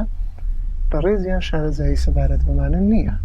جالبە کە مەسەڵان بە مختصاتی چەوە کتێوێکیان نووسێ بەناو مێژووی موسیقای کوردی کە ئەگەر واقعبین بینە و کتێوە بایەخی متالعاتی نییە، بەڵام هەم دیسان بەهۆی ئەوەیەوە کە نەقدێک بوونی نەبووە ئەوینین کە مەسەڵان بڕێکەس وەختێک ئاماژان ئەکەن بەم کتێوە وەکو بابەتێکی زانستی مامەڵی لە تەکاکەن لە حاڵی کاکەسن زانستی نیەوە نووسراوە بە دەیان ئدعای هاتیە کە گەرگەرەکمان بێەوە دای لە ئیسپاتکەین و بیسەڵمێنین شاید لازم بێ ئاماژە بە چەند سەد دانە سەرچاوە بکەین، چەند سەد دانە سەرچاوە چاو لێ بکرێت تا دایەکی وا بسەڵمێت. بەڵامی تر چۆن ئەزم کردی بابەتەکان زانستی نین فەرەفرە خۆی مقید ناوینێت کە بەناخی مەسەلەکان نابڕێتە خوارەوە. سەبارەت بەم مەسەلی چەکە کاک حەمە باقی وەکو هۆگرێک کاتیە باسی کردی سەبارەت بەم مەسئلە فرەتر گەرەکیە بێژێ کە سێسکەر پەیوەندی بەسەر ناوچەی کوردەواریەوە بووە و بەنەوەیەک جوابێک باتەوە بە نووسراوەکەی بەڕێز کەمەندیج بەو جۆرەکە سەبارەت بە جەهانبینی سێسکەر و عارفی قەزوینی قساکەوە گەرەکیە بێژێت ئەم دوو کەسایەتیە لە بواری جەهانبینیە و جیاواز بوونە ناکرێتەمانە پێکەوە جەمە بووێتن. بەڕێزیان استدلالەکانی بەم شێوە دەست پێکات کە سەرەتایژێت ئەوڵان ئەم دەستگا موسیقای لە مڵکی فارس نییە، دوایەوە پۆردەژێتە سەرەوەیکە کە وەختێکە میرزا عەبدوڵڵای فەراهانی وەکو پێکهێنەری ئەم ڕەدیفی موسیقایی ئەناسرێت وەختێکە مێلۆدیەکانی پۆکردێسەوە پەنجمانێکیش بە ئێرانە گەرگاز پەنجمانێکیش لە کۆمەلگای کوردەواریە بووە کەوبەتە دیارە بە ڕێزیان ئەم بابەتی لە نووسراوەکەی بە ڕێز ڕەزازی کردیە. بەداخەوەم خۆشەویستە لە متەوەجێ نەبوونە کە ئەو بابەتە هەر لە ئەساسە و بێبنەزیانە هیچ ئەساسێکی نییە ئەو قساوە بە نەزەر تێ کە ئەم قسە لە سەردەمی ڕەزاشاوە بە هۆکاری سیاسی چەوە پێکاتیە، بەڵام بەڕێزیان و کەسانی دیکەی تریش ئەو بابەتیانە وەکو بابەتێکی زانستی چاو لێ کردیە و جال بەوەسە کە شتێکیان پێ زیا کردیە وەکو ئەوەیەکە ئیسەکە میرزا عەبدوڵڵا تەواو ئێران گەڕیا پەنجمانێکیی لە کوردەواریە بووە. دوای ئەمە بەڕێزیان بۆ ئەوەیکە کە بابەتێکە کە باسی لەسەرکاتە بە یونیکا ئەپەردۆژێتە سەر شەرێکی جەنابی مستەفا بەگ کە لێنات چەند عنوانێکی موسیقایی هاتیە و بەرحاڵواتە بێژین چیرۆکی مەموزینی ئەحمەدی خانی کە لێنەی چات چەند بابەتێکی موسیقایی هاتیە و گەرەکیە بە پێوەری ئەوانە بێژێت کە ئەم جنس موسیقی لە ناو کۆمەلگای کوردەواریە بوونی بووە و لە نەهایەتی چا پەردۆژێتە سەرەوەیکە کە جەهانبینی عارفی قەزوینی لە تەک سێسکەرە جیاواز بۆ ئەم دوو کەسایەتیە نەکریاز کە پێکەوە جەمەوە بن. بابەتەکە دیارە کە بابەتێکی زانستی نییە و فرەتر تەوجیهیە و واقعیەتی وەسەر لە کەسێکی وەکو کاک حەمە کە شارەزای ئەو بواری لیچە نییە زیاتر لەوەیە تەوەقۆیەک نییە کە پەردۆژیاوێتە سەر بابەتەکە. بەڵام نازانم چ دەردێکە کە کۆمەلگا بەردەوام لە تەکە و بابەتێلا وەکو بابەتێکی زانستی خەریکە مامەڵاکە لە حاڵێکە پێوەری زانستیشیان نییە هیچیکیکە. کاک شاهۆ ئێوە بۆ خۆتان نووسراوەیەکتان بڵاو کردووە، نووسراوەیەکی زۆر باشتان بڵاو کردووە سەبارەت بە چوارچێوەی کارەکانی سێسکەر. پێم خۆشە سەبارەت بەم نووسراوەوە دەستکەوتەکانی ئەم توێژینەوەتانە بۆمان باس بکەن. ئەرز بێت کە سەبارەت بە کارەکانی سێسکەر و کارەوە من بۆ خۆم بەشونیە چوون من وەختێکە شڕۆم کرد بە لێکۆڵینەوە سەبارەت بە سێسکەر لە شتێک زیاتر نزیک بە 11 ساڵی پێش لێ ساوە کە دەستی پێ کرد لە لای بە ساڵات چۆکانی شاری ستەوە 2 جار یا 3 جار بوو بە پێ و فایلە دەنگێلیچەکە هەڵم کردیە ئاماژەیانە وەختێک ئاماژەیان بە سێسکەرە کرد ئەیان وت کە سێسکەر قەتاروێژ بووە و ئەیان وت ئەو ئاوازەیە کە سێسکەری خوێنێت پێوێژی قەتار بەڵام وەختێکە لیان مەخواست کە تەوزیحێک سەبارەت بە مختصاتی قەتارمان پێبن کە بزانین ئەم قەتارە چه مختصاتێکی بووە کە ئیسا کارەکانی سێسکەرە چێتە چینی ئەو مختصاتە و بەداخەوە هیچ جوابێک نەبووە فقەتەوە بوو کە یانود لە ڕابردووە هەروایانە وتیەوە ئێمەش قسەی ئەو ڕابردووەکانەوەنێکە کە پێش لە ئێمە بوونە ئەیگەڕێنینەوە ئەم بابەتە سەبارەت بە سێسکەر لە زەوی منابوو تاوەی کە چوومە مانتەقەی موکریان بۆ لێکۆڵینەوە سەبارەت بە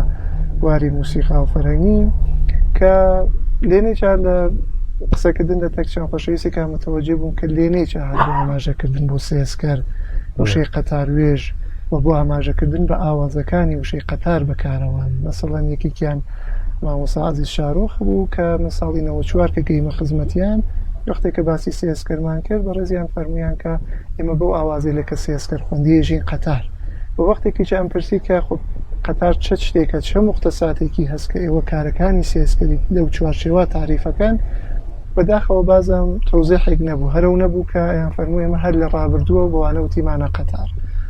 ئیسە کە بابەتەکە بوو بە دووان مەسەلەکە جالبترەوە بوو من کە بۆچە خەریکن بەناو قەتاروێژ سێسکەر پێناساکەن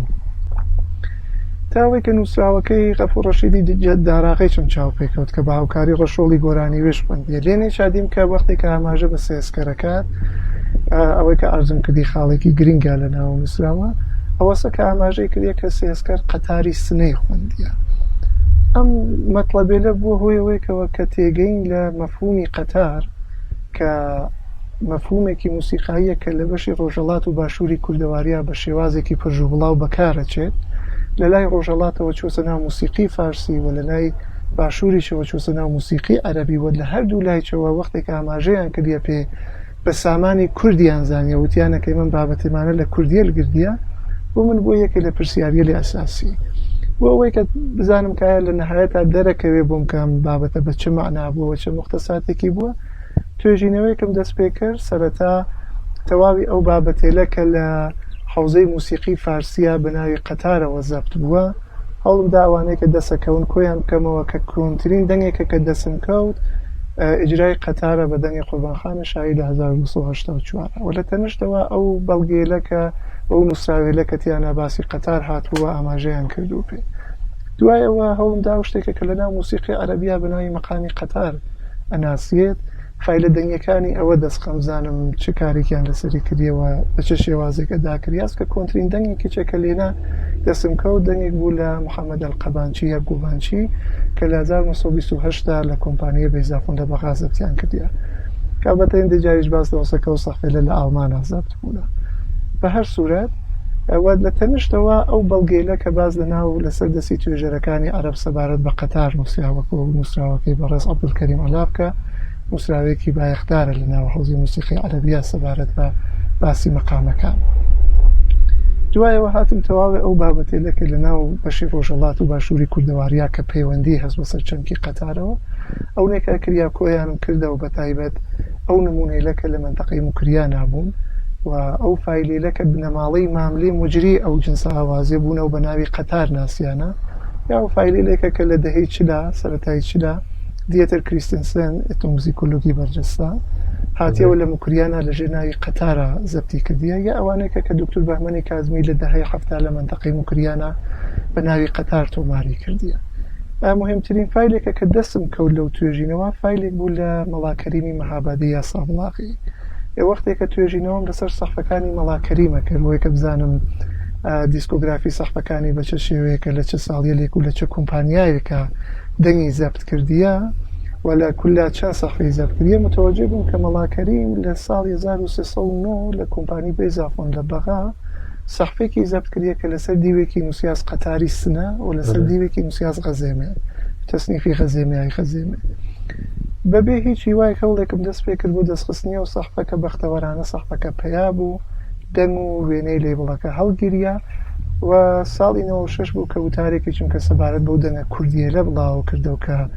لە سەردەمی قاجار و پالەوی ئەوەڵا لە ئێرانە لەسەر سەحفە زەبوونە بە تەناسوبی بابەتێکیش ئاماژەم بۆ سەحفە کردی و مستەنەسازیم کردیە کە ئەو وتاریشە لە فەسنامی ماهورە بڵاو بۆسەوە پی دی ئەفێکی لەسەر سایتی ئاکادمیا دەسەکەوێت دوای لای یەکۆنیانی ئەم بابەتێلا ماوەیەکی درێژخایەن خەریک توێژینەوە بووم سەبارەت بۆوانە لە لایانی جیابەجیاوە تماشای بابەتەکەمە کرد بزانم بە چه شێوازێکە تا لە نەهایەتا بووم دەرکەوت کە قەتار لە ناو حوزەی موسیقی کوردیە عنوانی فۆرمێکی ئاوازی بووە وەکو سیاچەمانە کە بەداخەوە لەم 120 ساڵی ڕابردووە وردە بە هۆکاریەکەوە پاشەکشەی کردیە و ئێستا فقط عنوانەکەیمە محتەواکەی لەدەست چووە. من لە ناو کۆمەلگای کوردەواری ئەفرەتر وشەی قەتارم لەسەر زاری کاروانچیەکان ژنەفت بوو وەختێکە باسییان کرد کە بە 2 قەتار یا بە 3 قەتار چوینە بۆ هەولێر یا بۆ سلێمانی وەجالب بوو کە دەست بەجێ ئاماژەیانە کرد کە هەر قەتارێک جەسارەتەن لە شۆنیەکەوتنی دە وڵاغ پێکتێت. ئەو ارتباتی نێوان وشەی قەتار و دەباسەر لە زێ نابوو تا وەختێکە مەفهومی قەتاریش تا ڕادێک بۆم ڕۆشنەوە بووەوە هەوڵمدا کە بزانمایە لە ناو نەتەوەکانی دیکەیتریشا هەر بەم شێوازە بۆسە لە ناو ڕۆژهەڵاتی ناوەڕاستە یاننا کە باس توێژینەوەی چم سەبارەت بەوە دەست پێ کرد کە کۆنترین سەرچاوەیەکە کە لێنا باسی لە قەتار کردو ئەو فەرهەنگی ئەلعینەسە کە بە ناوی خەلیلی فەراهیدیەوە ئەناسوێت لێنا بووم دەرکەوت کە بەڵێ لە ڕۆژهەڵاتی ناوەڕاستە وشەی قەتاریان پەیوەندات بەسەر عەدەدی دەو ئەلبەتە بەسەر عەدەدی 5 ڕەبتیان داست کە ئەویش خۆی باسی مفەسەڵی کرد لە نەهایەتا وان بۆ دەرکەوت کە بە نەزەر تێت کە لەبەر ئەوەیەکە کە ئەم فۆرمە ئاوازیە لەسەر مختصاتی ئەدەبی گۆرانی بە پێوەری شعری دەهێجاییە دەبڕگەی پێکاتیە وەلێنێ چا دەهێجا ئەکەونە شۆن یەک بۆ پێکاوردنی هەر میسرائیل وا دیارە کە وشەی قەتاریان بە پێوە هەڵبژاردیە بۆ ئەو فۆرمە ئاوازیە ئەلبەتە فۆرمیێک وەکو سیاچەمانە و هۆرەیج هەر لەسەر ئەم مختصاتە ئەدەبیە پێکتێن بەڵام ئەوان لە بواری مختصاتی موسیقایەکەوە جیاوازن و بە نەزەر تێکە بۆ ئەم فۆرمە کە لە بواری مختصاتی موسیقاییەوە ئەچێتە سەر ئەو پێژە موسیقایلەکە بە ئیسلاح پێوێژێت مەقاماتی شەرقی وشەی قەتاریان بۆ ئەم بابەتە بەکاربردیە دوای تێگەین لە مەفهومی قەتار وەکو فامی فۆرمێکی ئاوازی لە ناو کۆمەلگای کوردەواریە کە تەواوی وڵاتەکانەوەی ئەسەڵمان متوەجێ بووم کە بۆ لێکۆڵینەوە لەسەر موسیقی ئێمە ئجبارە نشێت سەرەتا لە مختصاتی ئەدەبیەوە دەست پێ بکەین یانێ سەرەتا وەختی گەرەکمانە بڕینە سەر وەخت موسیقی فەرهەنەکانی ڕۆژهەڵاتی ناوەڕاستەوە بە تایبەت سەرەتا ڕپرتواری شعریەکانیان لە بەرچاو بگرین مختصاتی ئەدەبیەکە کە بەکارێکن لە بەرچاوی بگرین پاشان بڕینە سەر مختصاتی موسیقاییەکە چۆن ئەمە ئەتوانێت ڕوانینێ باشترمان پێ سەبارەت بە دەسەبەنیەکان سەبارەت بە ڕوانین بۆ موسیقی لە نەهایەت ئەمە وەکو چوارشەوەی نەزەری لە نەزەراگرت کە ئێمە بۆ لێکۆڵینەوە سەرەتا بین ڕپرتواری شعری مختصاتی ئەدەبی دیاریکەین پاشان بڕین تماشاکەین بزانین کۆمەلگات چه مامەڵەیەک خەریکە لە تەک ڕپرتواری شعریەکەی ئاکات و مهمترەوەیکە کە فۆرمە ئاوازیەکان لەسەر چە بنەمایەکی ئەدەبی پێکاتینە و بە چه شێوازێک خەریکە لەناو لە تەک ڕپرتواری شعریەکان مامەڵە ئاکات ئەمە وەکو چوارچێوەی نەزەری بۆ تەبەیونکردین لە ناو کۆمەلگای کوردەواریە سەرەتا هاتم ئەو ڕپرتوارە شعریەکە ئەم مردمێکە کە لە ناو ڕۆژهەڵاتی ناوەڕاستە بە خۆیان نێژن کورد دیاریم کرد لە ژوورەوە بۆ خوار و لە ڕاستەوە بۆ چەپ کە بزانمە سەمانە چ جۆر شعریەک بەکارەگرن و پاشان چۆن مامەڵە لە تەکەم ڕپرتوارە شعریەکەن و فۆرمە ئاوازیەکانیان لەسەر چه ساختی ئەدەبیەک پێکاوردیە و چه جیاوازیەکی جار بە پێ ناوچەکان پێکەوە پەیاکەن هەر لەم توێژینەوەی چابوو کە بۆم دەرکەوت کە لە 200 ساڵی ڕابردووە بەرەو ئەملا کە سنەتی ئەدەبی شاری ئەروزی لە چوارشێوەی زاری سۆرانیا پێکاتیە هاوکات دەتەکەوەگا فۆرمێکی ئاوازی چیان بەپێ ئەو مختصات ئەدەبیە تعریف کردیا بە ناوی غەزاڵ کە ئەویشم بەپێ سەرچاوەکان تەبەیۆن کرد و لە لێکۆڵینەوە لەسەر موسیقی منتەقەی بادینان و فاصلەی منتەقەی موکریان تا هەولێر بوو کە متوەجێ بوو کە لە ڕابردووە لێنێچە دوو چەمک یا دوو عبارەتی بیت و بەند بەپێ مختصاتی ئەدەبی موسیقایی بۆ دووشتی جیاواز بەکارچووە کە بەرەبەرەکە هاتیە ئەو جیاوازیە لە ناوچووە و بەکاربردنی وشەکانیش تووشی ئاڵوگۆڕ بووە ئەوسەکەیسا لەو منتەقا وشەی بیت بۆ تەواوی مختصاتە ئەدەبی موسیقایەکان بەکارەوە و وشەی بەند پاشەکشەی کردی لە حاڵێکە لە ڕابردووە بەو شێوازە نەبوو وەختێکە سەرچاوەکان تماشاکەین یا بابەتەکە لە کانتێکستێکی گەورەترا تماشای لێکرد لە نەهایەتی چا دەستکەوتی و توێژینەوە لە چوارچێوەی مەقالێکە لە زۆسان 1970 لە فەسنامەی ماهورە بڵاو بوو کە پێویچە لەسەر سایتی ئاکادمیا دەسەکەوێت کە عنوانی مەقالەکەیش مەفهومی قەتار لە حوزەی موسیقی کوردیە هەست کە من لێنا سەرەتا باسی ڕپرتواری شعریم کردی و جغرافیەکانیم دیاری کردی و مامەڵێکە کۆمەلگای کوردی خەریکە لە تەک ئەو ڕپرتوارە ئیکات و پاشان فۆرمە ئاوازیلێکە کە شکڵیان گردیە بە پێی مختصاتی ئەدەبی و موسیقایەکانی لێنا باسم کردی و لە نهایەتی چاهاتی مەسە سەروەختی قەتارەوە بۆیە کە دەرکەوێت چە مختصاتی ئەدەبی موسیقایی کەس و جێگە و پێگەی لە ناو کۆمەلگای کوردەواریە بە چێت شێوازێک بۆ بەهۆی توانەوەی ئەوەی چە لەم 120 ساڵی ڕابردووە چەت شتێلێک بوونە. ئەمە بابەتێک بوو کە سەبارەت بە قەتارەکە چووە بەرەو بۆ تێگەین لەو شتێکە کە سێسکەر خوێندێ لە حەقیقەتە پاشان بۆیەکی چەکە جێگە و پێگەی ڕپرتواری شعری فەرهەنگی کوردی و هاوکات فۆرمە ئاوازیەکانیشی لەناو ڕۆژهەڵاتی ناوەڕاستە تا ڕادێک دیاری بکەم توێژینەوەی ترم دەست پێ کرد وەمجا هاتم ڕپرتواری شعری مامەڵەی کۆمەلگا لە تەک ڕپرتواری شعری و فۆرمە ئاوازیەکانی فەرهەنگەکانی دەوروبەری کوردی چم چاو لێ کرد وەکو فەرهەنگی لوڕی فەرهەنگی پەهلەویە پەهلەوی کە ڕۆزگارێک لە ئازەربایجان و تاڵشتا ئیسفەهانی لە بەراگردیە فەرهەنگی تورکی و فەرهەنگی عەرەبی کە دەستکەوتی و توێژینەوەی چە لە نهایەتا لە زوسانی 1399 بە داخوازی دۆستی خۆشەویستم کاکە جوانی زیایەدینی لە 9 جەلسە لە دانشگا کورسانە بۆ دامژێر لە ڕشتەی موسیقی ئێرائە بوو کە مەقالەیەویچە لەسەر سایتی ئاکادمیا دەستەکەوێتەوە فایلی تەسویری ئەو جەلسەیەلیچە هەم لەسەر سایتی دانشگا کورسانە و لەسەر سایتی ئاپاراتا دەستەکەون. بە پێ ئەم توێژینەوە بەم مختصاتە و کە لە خزمەتا ئەژدم کرد من لە نهایەتا بەو نەتیجە گەیم کە ئەو شتێکە کە سێسکەری خوێنێ بە پێ مختصاتی ئەدەبی موسیقایەکەی بێستثنای قەتەی غەمەنگیزە چۆن شارەکەی عەروزیە ئەچێتە چینی فۆرمی ئاوازیەک لە ناو کۆمەلگای کوردەواریە کە بە قەتار ناسیاس ئەمە شتێک بووە کە من پێگەیمە وتارەکەیان بڵاو کرێت و تا ئیمڕۆژ لەلایە و پسپۆڕێلەوە کە وتارەکەیان خوێندێتەوە تا ڕادێک پەسەند کریا بەڵام ئەمە شتێک ناسەڵمێنێت لەوانەیە بیانی توێژینەوەیەک ڕێک و پێک دەری خاکە منیش لە شوێنێکە شتبام کردیە. زۆر سپاس. ئێوە باستان لە چوارچێوەیەکی نەزەری کرد کە بۆ توێژینەوەگەتان داتان ڕشتووە و بە پێی ئەوە لێکۆڵینەوەگەتان ئەنجام داگا.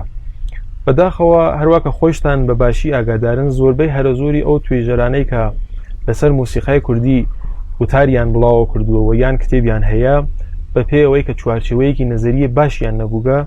دەرەنجامی لێکۆڵینەوەکەیان دەرەنجامێکی زانستی و باش نەبووگە کە ئێمە وەکو سەرچاوەیەک بۆ موسیقای کوردی دایان بنین و کەڵکیان لێ وەربگرین. من ئەمەوێت لێرە پرسیارێک لە خزمەت جنابەت بپرسم کە نەختێک لە باسە سەرەکیەکەمان کە ژیان و بەسەرهات و بەرهەمەکانی مامۆستا سێسکەرە دوورمان نەخاتەوە. پاش بڵاوبوونەوەی وتارەکەی جنابەت لە فەسڵنامە ماهور لە تارانە لە چەندین پۆل و دانیشتندا کە بە نێوی ناسینی مەقامەکانی کوردی سازکراون من دیگمەکە بەڕێوەبەرانی ئەو کۆرگەلە کەسانێکی وەکو بەڕێز مەنسووری بەهرامبێگی ئەم باسکەلە کە لە وتارەکەی جنابتەوە هەر کە لەم دانیشتنەدا باست لێ کرد بۆ خوێندکارەکانیان ئەگەڕنەوە زۆر بە دەگمەن ناوی جنابەت ئەبەن و ئەو باسکەلە کە ئەوێژگەی لەسەر کلاسە وەکو دەرەنجامی لێکۆڵینەوەی خۆیان ئەگەڕنەوە بۆ خوێندکارەکانیان. پێم خۆشە جنابەت کە ئاگاداری ئەم باسە هەیە بۆمان بگەڕیتەوە کە بۆچە ڕەخنەیەکت سەبارەت بەم باسە بڵاوە نەکردەوە هیچ قسەیەکت نەکردو تا ئێستا. سەبارەت بەم پرسیارە من بەنیا بەس ئاشنایم دەتەکە و کارێلا هەست کە بەڕێز بارامبێگی کردی ئەوەی کە کەسێک ترکێری کردوێت من شارەزایەوە نیم حقیقەتەن ئاگام نییە گەر کردوێتی ئەو کارە. بەڕێز بارامبێگیش من بۆ خۆم لە نزیکەوەیان ناسم و ئیسە هۆکاری چۆنیەتی ئاشنایی ئەمە لە تەک بەڕێزیانەوەی کە بەڕێزیان سەرەتا لە ڕوانینی بۆ موسیقیە سنگ پەردۆژیانە سەر دەبیاتی بە سەفسەتە ناسیۆمە لە تەک بەڕێزیان ڕاهاتین کە نەختێک دەستی هەڵگرت لەو بیرۆ بۆ چوونە تا دانیشتێکێک پێکەوە بوومانە و جار بووە 5 ساعتی تێپەڕاندیە بۆ خۆی باسێک مفەسەڵێکە. پوختە ئەرزکەم لە 27 بەهمەن 1990 کە بەڕێزیان کۆڕێکی لە قوروا بردەڕێەوە و یانە کارگایکی موسیقایی بردەڕێەوە و تا بەرنامەیەکە کە بۆ پژوهشکردنی کوردستان شناسی ساڵ 94 بەرنامە زەبتیان کردێەوە بەرنامەیەکێکی لە کلاب هاوس هایوان بڕێەوە و لەم ماوەی چار لە دانیشتنی لە تەک ڕەفیقەکانیان لە کلاسی ژەنیاریە بۆ هونەرجووەکانی لە ئینستاگرامە لە گروهێکە کە لە تەلێگرامە هەستیان و هەتا گروهێک لاوازێکە کە بە ناوی قەتارە پێکات و بەڕێزیان لێنا بۆ پسپۆڕی بواری قەتار خۆشەویستەوە قسەیلەکە کە من لە خزمەت خۆیان عەرزم کردی و لە وتارەکەی چا هاتیە بە بەردەنگەکانی هێژێتی بە هەمان ئوسلوبەوە. بەڵام پارێزێکا لەوەی کە ئاماژە بکات کە سەرچاوێن بابەتێ لە کوێنن و لە کوێنەوە هاتین. جارجارێک فقط وەختی باسی قەتارەکات بە شێوەیەکی کورت و لاواز ئاماژەیەکە کا بە نووسراوەکەی بن و بەسەریا تێپەڕێت. بۆ خۆیان لە یەکێک لە بەرنامەکانی کڵاب هاوسایژن 2 ساڵە گەینە بۆ قەناعاتە کەشێ بە مختصاتی ئەدەبیاتیەوە دەست پێ بکەن و پاشان بڕنە سەر وەختی مختصاتی موسیقاییە و بەڵام تەوزیح نات کە بێژێ 2 ساڵ پێش لەوە چڕوانینێکی بووە و لە 2 ساڵ پێش لە ئێستا کەیسەت شتێک کەمتریا فرێت لە 2 مانگیی ماسێشدا و 2 ساڵەکە بەڕێزیانە فەرمێتەوە بێت چێت فاقی کەفتێک کەیسە بە شێوەیەکی تر خەریکە ڕوانێ بۆ باوەسەکە. هێندێ جاریش کار لە ئاستی پارێز تێپەڕێت. بۆ نمونە لە یەکێک لە بەرنامەکانیان کە باسی لاوکە کازایرن و یەکێک لە خۆشەویستی فایلی دەنگی و جەلەسەیە بۆ من ناردبوو لێنا پەردۆژێتە سەر تەفکیکێک لە نێوان باسی بەیت و بەندە کە ئەڵبەتە هێشتا بەداخەوە تا هیچ دەرکی درۆسیان بە نسبەتی مەفهومی بەیت پێیان نەکردیە لەبەرەوەی کە ناچن بە ناخی مۆزوعەکە کە بۆیان ڕۆشن بێتەوە بە چه شێوازێک بووە و لێنا بابەتەکە بە شێوازێک بۆ بەردەنگەکانی باسەکەن وا دیارە ئەمە دەستکەوتی توێژینەوەی خۆیان بووە و حتا لە شوێنێکی ئافەرمن کە من کە تۆزێک بە ناخی مەسەلەکە چوومە خوارەوە نەختێک گەڕامەوە بدووە بۆم دەرکەوت مەسەلەکە بەم شێوازە ئەمە نەختێک لە ئاستی پارێزکردنیش تێپەڕینە یا هێندێک جار مەسەلەکان بە شێوازێکی بەدیهی باسەکە وت بێژی گشت کەسێک زانیە غەزەڵ لەم کۆمەلگای کوردواریا بە چه شێوازێک بۆ چه مختصاتی ئەدەبی و موسیقاییەکی بڵە لەبەرەوەی کە کار لازم نەوینێت کە ئاماژە بکات بەسەر چاوێک لەوانەیە وابێت بەڵام بۆچە تایسە من بەرامبەر بەمان نەقدێکم نەبووە لەبەر ئەوەیەکە کە بەڕێزیان تا ئیمڕۆ لە ئاستی قسەکردن تێ نەپەڕیە هەرچێکە بووە لە ئاستی قسەکردنا خولاسە بووەسە قسەیش لە قۆناغ و پلەی یەکمە پێوەری زانستی نییە یعنی بایەخی زانستی نییە مەگەرەوەی کە بە شێوەیەکی زانستی تەبەیون کرێت و بێتە نووسین و بایەخی نەقدێکی نییە مەگەر ئەوەی کە بنووسێت و بە شێوەیەکی ڕسمی بڵاوە بکرێتەوە کارێکە بەڕێزیان تا ئیمڕۆ نەیکردە لە نەتیجاشە سەورکەین تابین بەڕێزیان ڕۆژێک بابەتێک بە شێوەی ڕسمی بڵاو کاتەوە لێنا پەردۆژیاوێتە سەرم مەسەلێ لە تابزانین لێنا چڕەویەکە گرێتە بەر لێنا بۆ خۆی لە 2 حاڵە جیاواز نییە یا ئەوەی کە لەو نووسراوە ڕسمیە بە شێوەیەکی ڕێکوپێک ئاماژاکە بە تەواو سەر چاوێلێکە کەڵکی لیان وەرگرتیە بۆ باسیلێکە خەریکە ئێژێ بە بەردەنگەکانی کاکەروا بەوەی تر نەقدی پێویست نییە لەبەرەوەی کە سەرچاوە ڕسمیەکە بە چڕوپڕی ئاماژەی باچیش دەکردیە وایتر مهمیش نییە کە پێشتر پارێزی کرێ لە شتێکیا لە ئاستی پارێزی شتێپەڕیە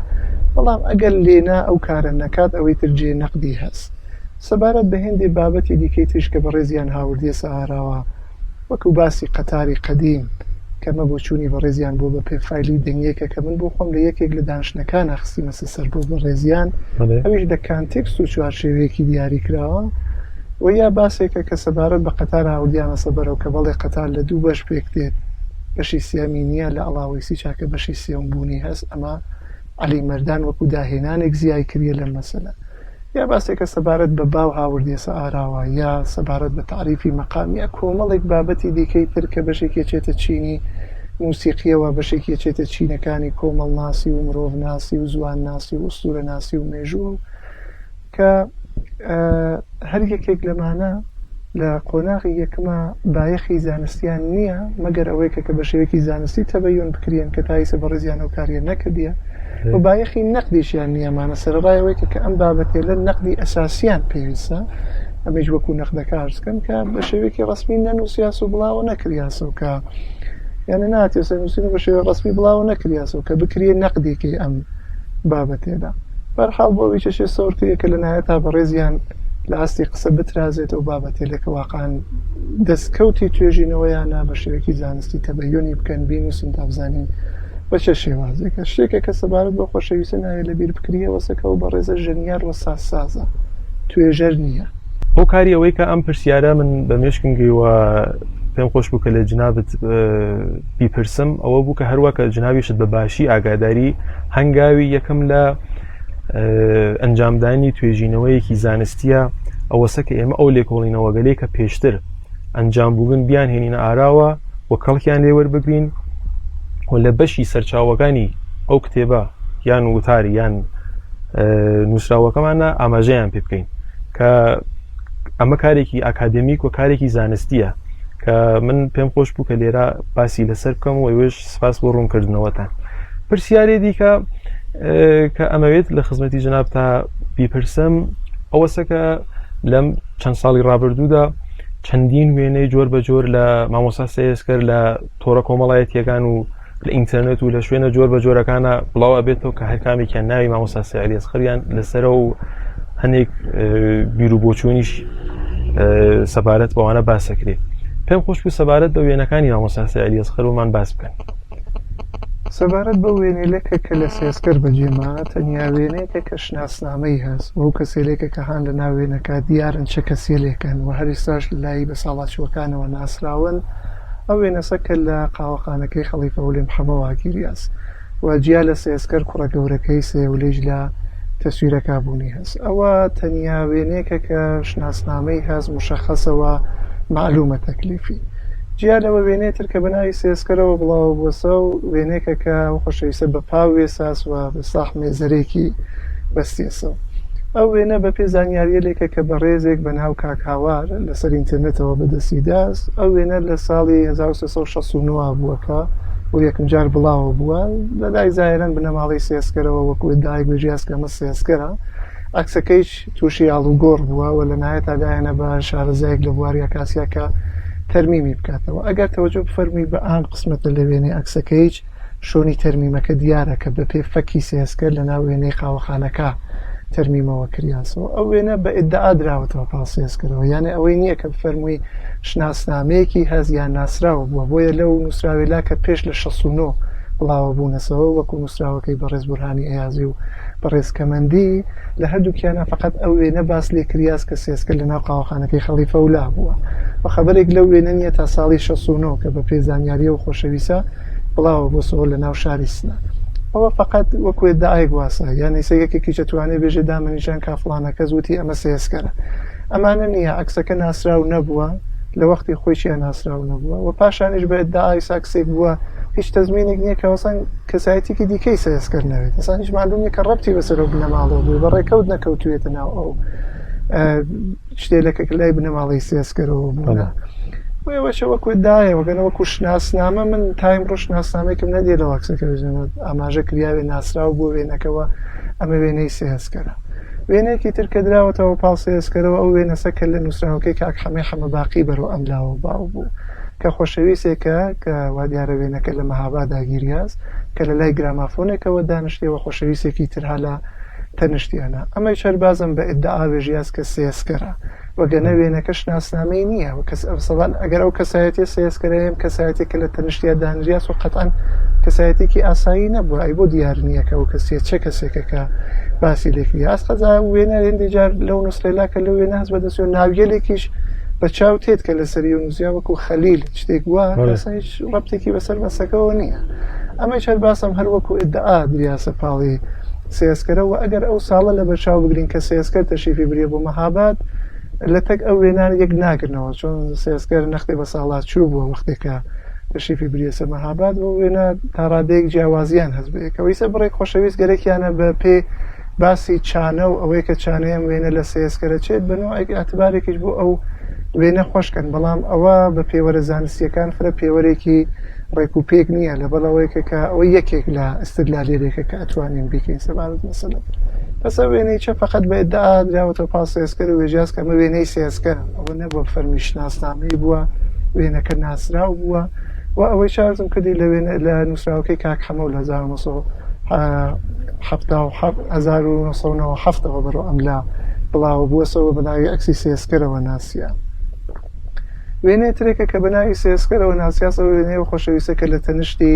قاریەوڵای تارژەنە دانیشتیە تارژەنی مەهابادی خەڵکی مەهاباد بووە کەوێکی هیچ پەیوەندێکی بەسەر سێسکەرەوە نەبووە و معلوم نیە و کەسێکە کە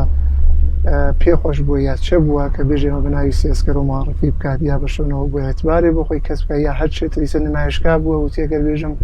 ئەمە سێسکەرە لەوانەیە مەسەڵ مخاتەبی فرەتر بێت شتێک بووە وەگەرنەوە هیچ پێوەرێکی نییە ئەگەر ئەکسە قەبلیەکان زەڕێک لە بواری چانێکەوە تەک سێسکەرە هاوبەشی پێیاکە ڕواڵەتی وێنەکە ئەمە ئەوەیشی نییە یەنە هیچ ڕەبتێکی بەسەر سێسکەرەوە نییە بەڵام بەنا هەردراوەتەوە پای سێسکەرەوە وازم کردی چۆن بوارەکە ئینتقادی نییە باسەکە توانیە بەرەفسێنێ لە ناو تۆڕە کۆمەڵایەتەکان یا شەبەکە اجتماعیەکانە. خۆشەویستێکی نەخۆشی خەڵکی سەقزیج چەند ساڵێکی پێش لێسا وێنەیەکی عەبدوڵڵاخانی دەوامی کە لە وەسەتی مەحموودی کەریمی و حاجاغا مجەڕەدا دانیشتیە هاوردیە کاتی کردێەوە بە ناوی وێنەی سێسکەرەوە بڵاوی کردێسەوە کە دیمە لە ناو تۆڕە کۆمەڵایەتەکانە بڵاوی کردیەوە چۆن خۆشەویستی شارەزانین بە ئاسانی بە وێنەی سێسکەر پێناسەیەکەن بە تایبەتەوانەیە کە متەخەسس چانەشناسین تا چاویان پێکەوێژ نەمە لە بوارچانە و لە سێسکەرە چی لە حاڵێک ئاسان مەسەلەکە ڕەبتی بەسەرەوانەوانی هەروە کارزم کرد تەنیا وێنەیەکە کە شناسنامەی هەست ئەو وێنەسەکە لە قاوەخانەکەی خەلیفە ئەولی محەمەد گیری هەست و بە پێ ڕەوایەتی متەواترێکی چێکە سەبارەت بەو ئەکسە بوونی هەست ئێژن کەەوە ئەکسەر لە